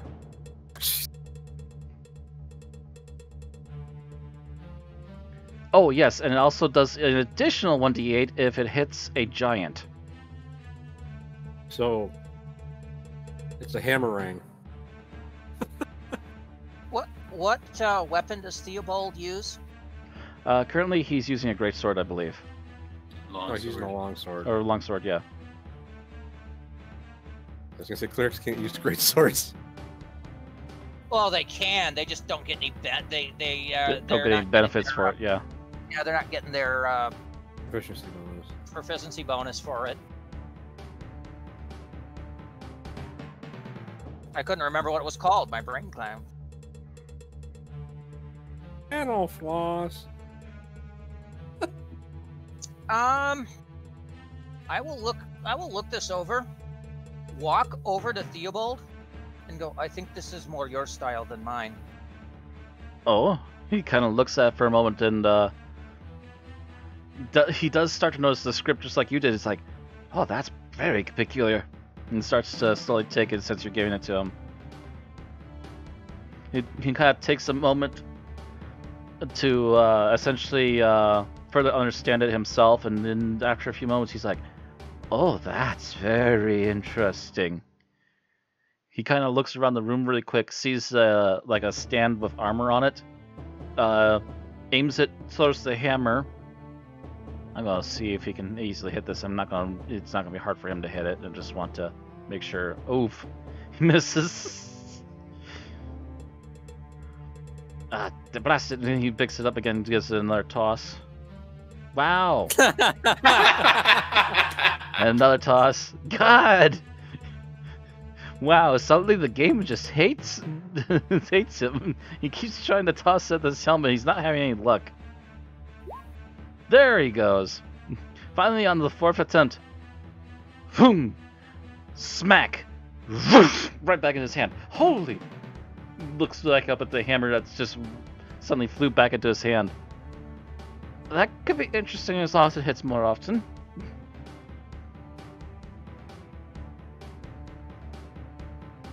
Yeah, hammers really aren't my style. I just had a thought though, of somebody that had multiple attacks per turn had that thing and just throw, catch, throw, catch. Yeah. The only way I could see Thelona wielding a hammer is if the inscription on it happened to say, "Whoever holds this hammer, if they be worthy, shall possess the power of Thor." That would be about it. This is about the D&D equivalent, though, as far as I can tell. You smack something with it, it goes back in your hand. Yes, I know. But that one would have come with a nifty strength bonus. True, it would have come with a strength bonus and maybe the ability to cast a certain number of spells per day. Not to mention all cast them lightning. bolt. Yeah. So after that, you see Thelona turn around and start walking out. Alright. Oh, also, before I forget, I am going to secretively roll something, and I'm going to decide how much gold you find here. Okay. 250. Wait, what did I roll again? I rolled a 6. That's a pretty decent amount, actually. 90 plus another 70. That's 160 gold. Oh, and Theobald also finds another decent diamond for resurrection, just in case. We got close today.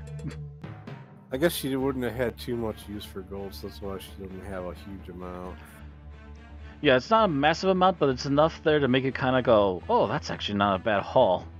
Yeah, until you split it between 6 people. Before splitting it between 6 people, then trying to figure out how much crazy stuff that you need for adventuring costs. Elena was going to ask Ozzy if that was enough to buy her a new boat if she wanted. I don't need a new boat. We still have the old one. We're just not on it. Like, you can start calling yourself Commodore. She could have done that if she kept the old ship. Yeah. But the thing is, we needed to make haste, so we kind of abandoned it because of that. Let's see here. So, splitting it up, I'm going to say Thelona was the MVP, so she gets 27 gold. Everybody else gets 26. 27, and everyone else gets 26. All right.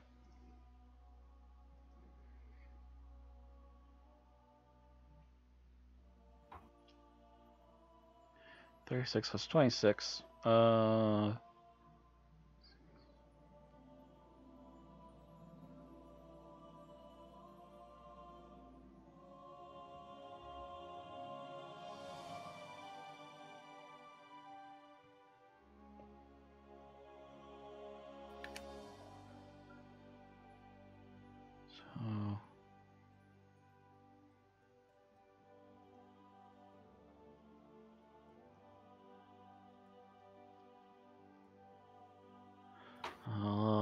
And Theobald.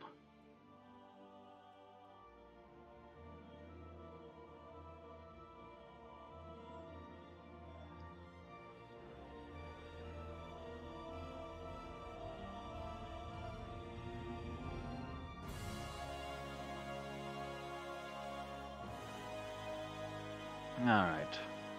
Added all the gold to the others. So with that being done, you start heading back out towards the main hall, I assume? Nothing else really to I've find been out here. ahead, yeah. Okay, Yeah, so actually, Thelona, you're the first one to head out towards the hall, and you are seeing the skeletons basically seemingly rounding up the last of the captured necromancers and putting them into the main hall. It seems the battling is done and they're just doing cleanup now. Walks out in Conan style, comes up to where all the necromancers are gathered there and chugs the head and lets it roll in front of them. And I just walked past out the front door. Thelona just wants out. You're trying to make a show of... I'm actually going towards the humans. Oh yeah, the people outside. Yeah, give me a strength check, Helena. Let's see how far you can chuck this thing. Okay. Let's see. Quick, give her bardic inspiration for it. I can't. I used all those up earlier. Damn! What Strength good are check. you then? Strength check. Yep. I'm not that kind of bard. Oh. Eh. You managed to toss it about 15 feet. The people closest to it freak out. The others are a little less inspired by your ability to throw, but do look at the head and just kind of look a bit shocked. And welcome to Bowling for Boneheads. Well, they're all tied up, right? Most of them are. The few that aren't are obviously younger ones, and they're not being threatening whatsoever at this point. Yeah. So since Azina's an asshole, I'm just gonna freaking run up and just like kick the head like it's a football. Okay. Can Oh. I catch it on the other end? Sure. Go for a. Actually, what would that be? I think that'd be acrobatics because Yeah, give me an acrobatics check for that. Doesn't matter. It's all the same. It's all the same numbers for the Lona.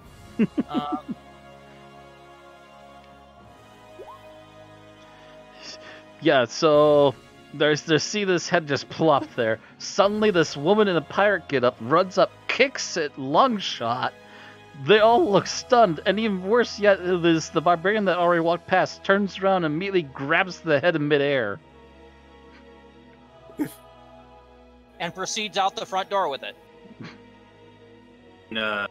Tell the survivor prisoners that your white witch is your false goddess. The white witch is dead. You have two choices now. You can either you can join her in the grave, or you can change your service to a real goddess of life and death, Darketo. Your choice is yours. I think we should roll for this. Let me see here. Yeah, persuasion or intimidation. Yeah, those either one of those two that would be the best for you. I'd say either one, whichever one you have a better chance at. Actually, let me check your character. I don't know if either of them. They're about the same. +1 to both. Yep, +1 either way. Gosh damn it! Thanks, Roll20. A couple of the older ones are muttering, but the younger wait, ones. Wait. She's gonna use precision to boomer voice. Okay, trying to be more intimidating. I gotcha. So I guess I'll give you a reroll on that with the help of prestidigitation. Jeez.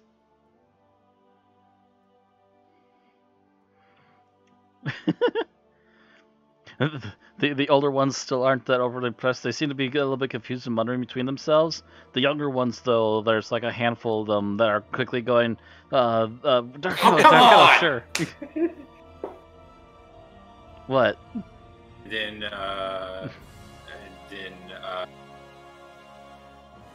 Elena's gonna look to her medallion and see if she can call Darketo here to, like, reveal herself or some presence to them or something.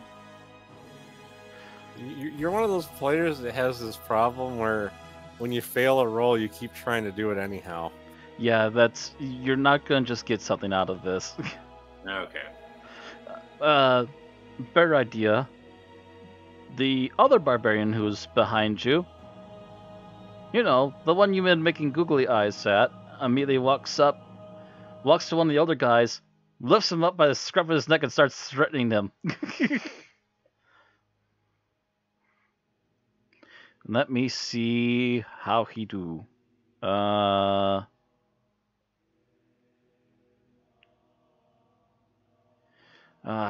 is it now? Intimidation. Still Okay, only a back. +1. Boom. Oh! Yeah. So after multiple failed attempts to be at least a little more intimidating, they're not quite like going Velena's way, but Geralt steps in for her, immediately grabs the nearest older necromancer, thunk, just grabbing him by the scruff of his robe and pinning him to the wall. You're gonna change or I'm gonna kill you here. You hear me? Poof! Dakota, sure. The other ones immediately around him start quickly nodding. And then Geralt just gives a stink eye to the rest of the room, and a lot of them start, oh, sure, Dakota, yeah. Even though a few of them do look like they're absolutely confused, and don't know, but they just don't want to be murdered. And Valena goes with that. The white robes of the White Hand are no more. I hereby declare you the dark robes of Darketo. They kind of pause for a moment, but then quickly start to agree. Yeah, sure, yeah, dark robes. Matter of fact, one of them, you even hear one of them out to the side. Actually, aren't they even warmer? It'd actually be nicer to wear dark robes up here. The one philosophical guy. So I kind of, while this is going on, I kind of pull out that one white robe I had and go, man, I bought this disguise for nothing, and I just like light it on fire. So you're just lighting the robe on fire and just setting it down in the middle of the hallway? Yeah. And now I just see the two necromancers in the back. I bet we could put a lot of, fur and wool under the dark robe, and it would be nice and comfy. As you're just kind of doing that and still walking down the hallway, actually a couple of the necromancers who have clothing underneath their robes actually quickly pull up the robes and start tossing it on the fire too. And after them, a couple more join, and you start seeing them disrobing the white robes from their outfits that they actually keep underneath it, and just getting rid of the white robes altogether. Just making a little bonfire in the middle of the hall. I just kind of walk towards the exit and just throw one of my hands up in the air and yell, "Symbolism!"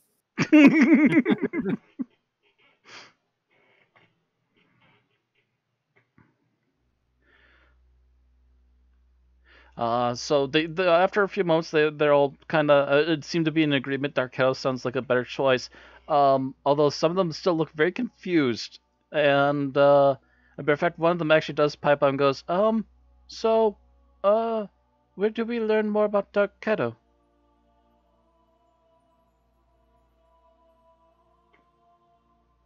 Valena sits down and talks with them while she lets the others go out and do their shenanigans. All right. Actually, I'm going to say, since everyone else just kind of starts to leave, after a few moments of talking with them, you do eventually feel a pulse in your medallion. Valena calls onto the pulse. As you do, the skeletons all line up on at the ends, at the doorways into the hallway. And after another few moments, you feel a soft rumble, and then you hear large footsteps filling the large hallway, which is like how many feet wide? At least a good 30 feet wide, so probably at least 60 feet tall. Thum, thum. The big, giant form of Darketo you've seen only once before starts walking down the hallway and slowly kneels down behind you as the others just look up at her in awe. They've never seen anything like this before. And just a soft whisper to you and the necromancers here with you. If you truly wish to change, I will allow. And then Valena looks at the necromancers and goes, "See, you guys thought I was crazy." Hey, you thought you were crazy. Shut up. The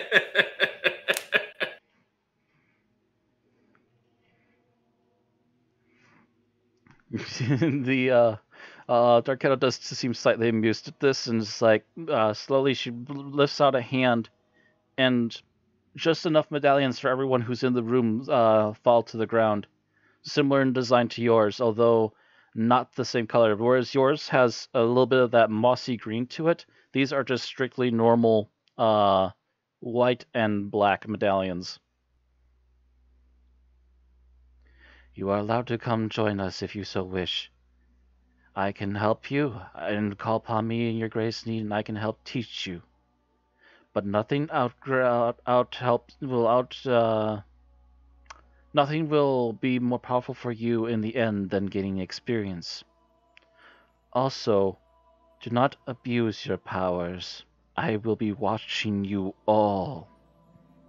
You are to be helping your brothers and sisters, not harming them.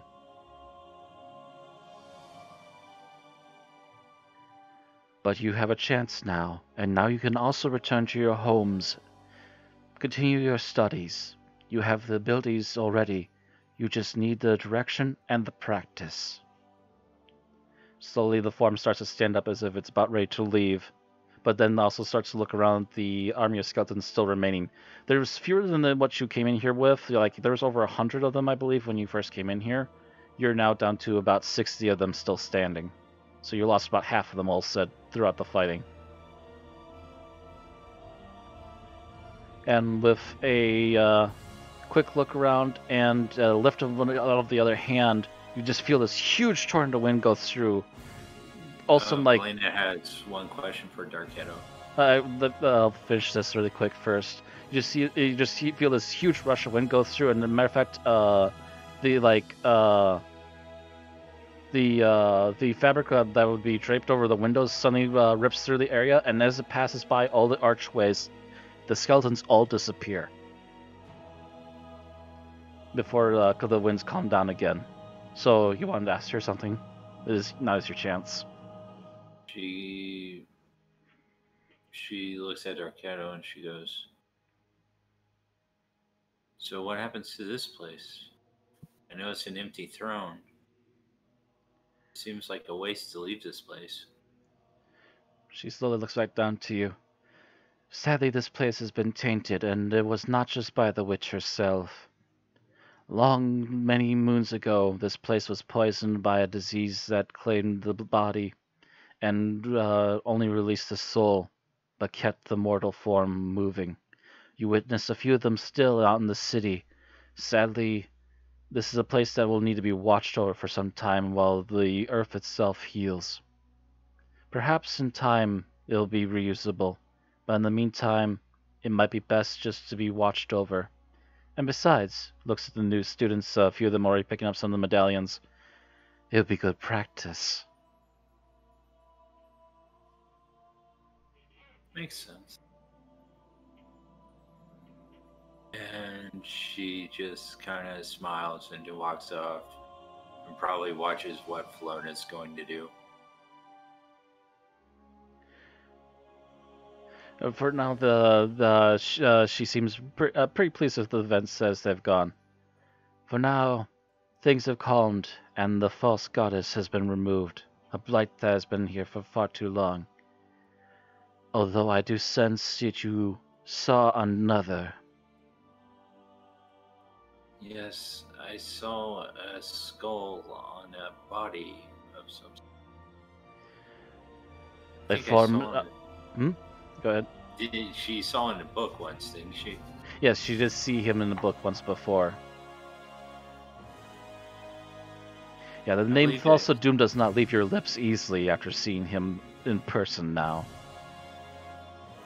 More or less. Do you mention him by name?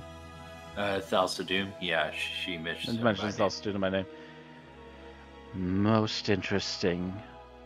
Not all wizards work together, and Falso Doom is a very, very old wizard. She seems to even think for a moment as if trying to trace back some memories. That his time is even before the fall of Atlantis. He is a blight that has lasted many times. It would seem he is busy working yet again. I will be in contact if you need me. Your time and possibly the time of your friends being needed again might be soon, but we'll see in time. With that, you hear a few thunderous footsteps as she once again starts stepping backwards and slowly starts to fade away. Oddly enough, despite the thunder's footsteps too, by the way, she doesn't step hard enough to actually like break the stone here. She seems to be being gentle about it. So after a few moments, she just fades like it was never here, except for all the medallions, which most of the once white hand are picking up still. It seems like none of them are going to say no after seeing that physical representation for a few moments.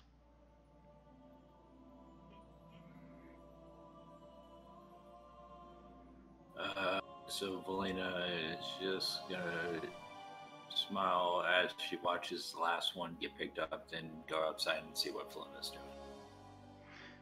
All right. So yeah, there's been a little quiet powwow inside the big hall here for I want to say probably a little roughly 10-20 minutes. Finally, Valena comes out back to the rest of you. So what did Thalona have to say to the guys, the human soldiers? Oh, okay. Like back 20 minutes ago. Like back like 20 minutes when you first came out with the witch's head. Mm-hmm. Now all of them were out right outside the building, standing guard, right? Yeah, basically. I take it there was like a raised landing for the building.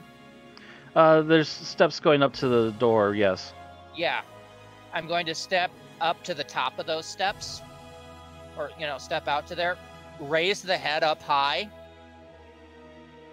The loudest voice go, the witch is dead.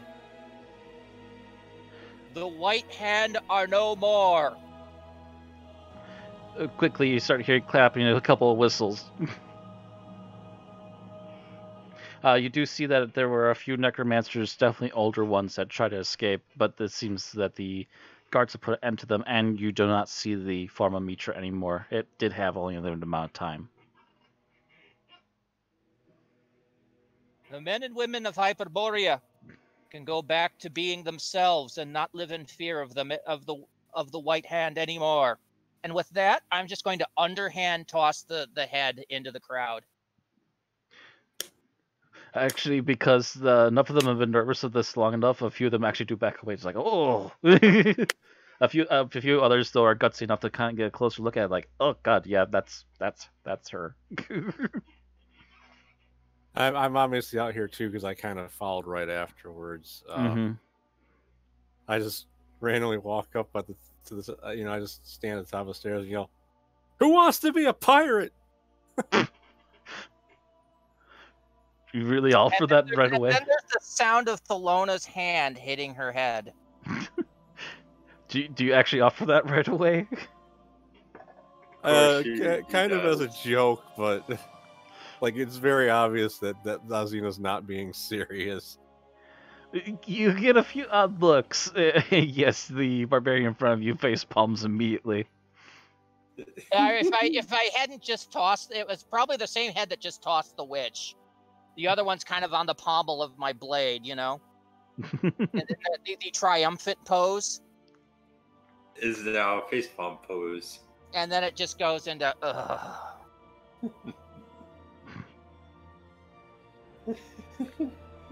A few moments longer, and the Geralf and Theobald do join you, also followed by Giselle, being quiet and stealthy as usual, just kind of slinking around. The matter of fact, they catch you still face palming. Geralf just immediately, "What's up?" I just gave a triumphant speech, obviously. Looks at Thalona, looks back up to you. I look at him and I just shake my head and mouth no. He blinks, arches an eyebrow, and looks back up at Azina. Is that so? Obviously very sarcastic.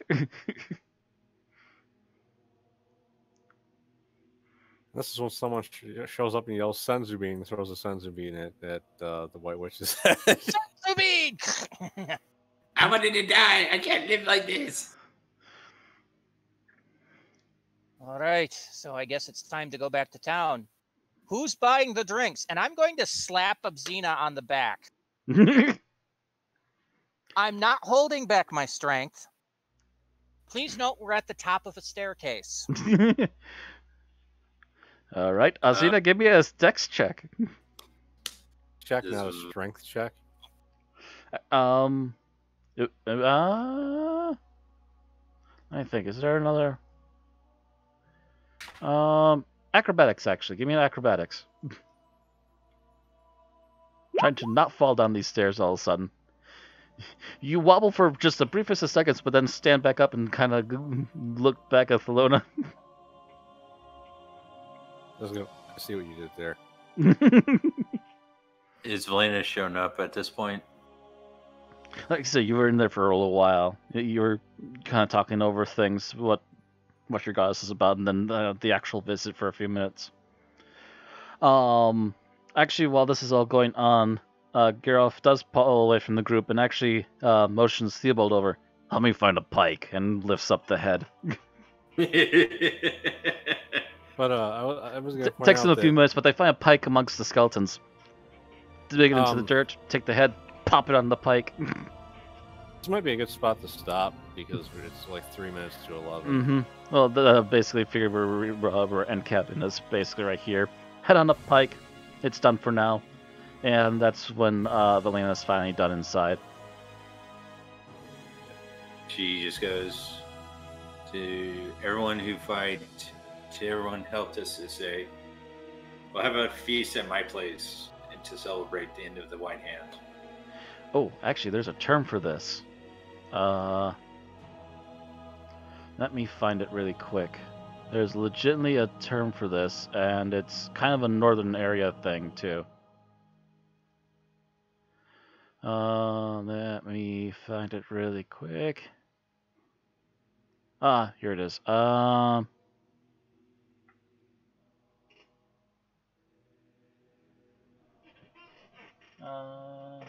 Okay, yes. You actually, so you hear amongst the crowd, the thing. Just a couple of the people. For the Nords in particular and the Sumerian, the thing is basically, it's kind of like, usually it's a yearly thing, but a leader of a group can call out an additional thing every year. And essentially, it's a big feast. You get to show the person who's the ruler gets to show off by having this big feast at where they live, and maybe even pass off a few gifts to people in particular that they know. But everyone's invited. Like anybody who finds out about it, the happening is invited, basically. And so that's basically what you just promised, is that you're going to host a thing at your place now. Sure, I'll throw a kegger bigger than Andrew Jackson. Okay. So yeah, after a few shots of the thing from the others, they start quickly picking up their gear. A good good round of eating and drinking sounds like fun.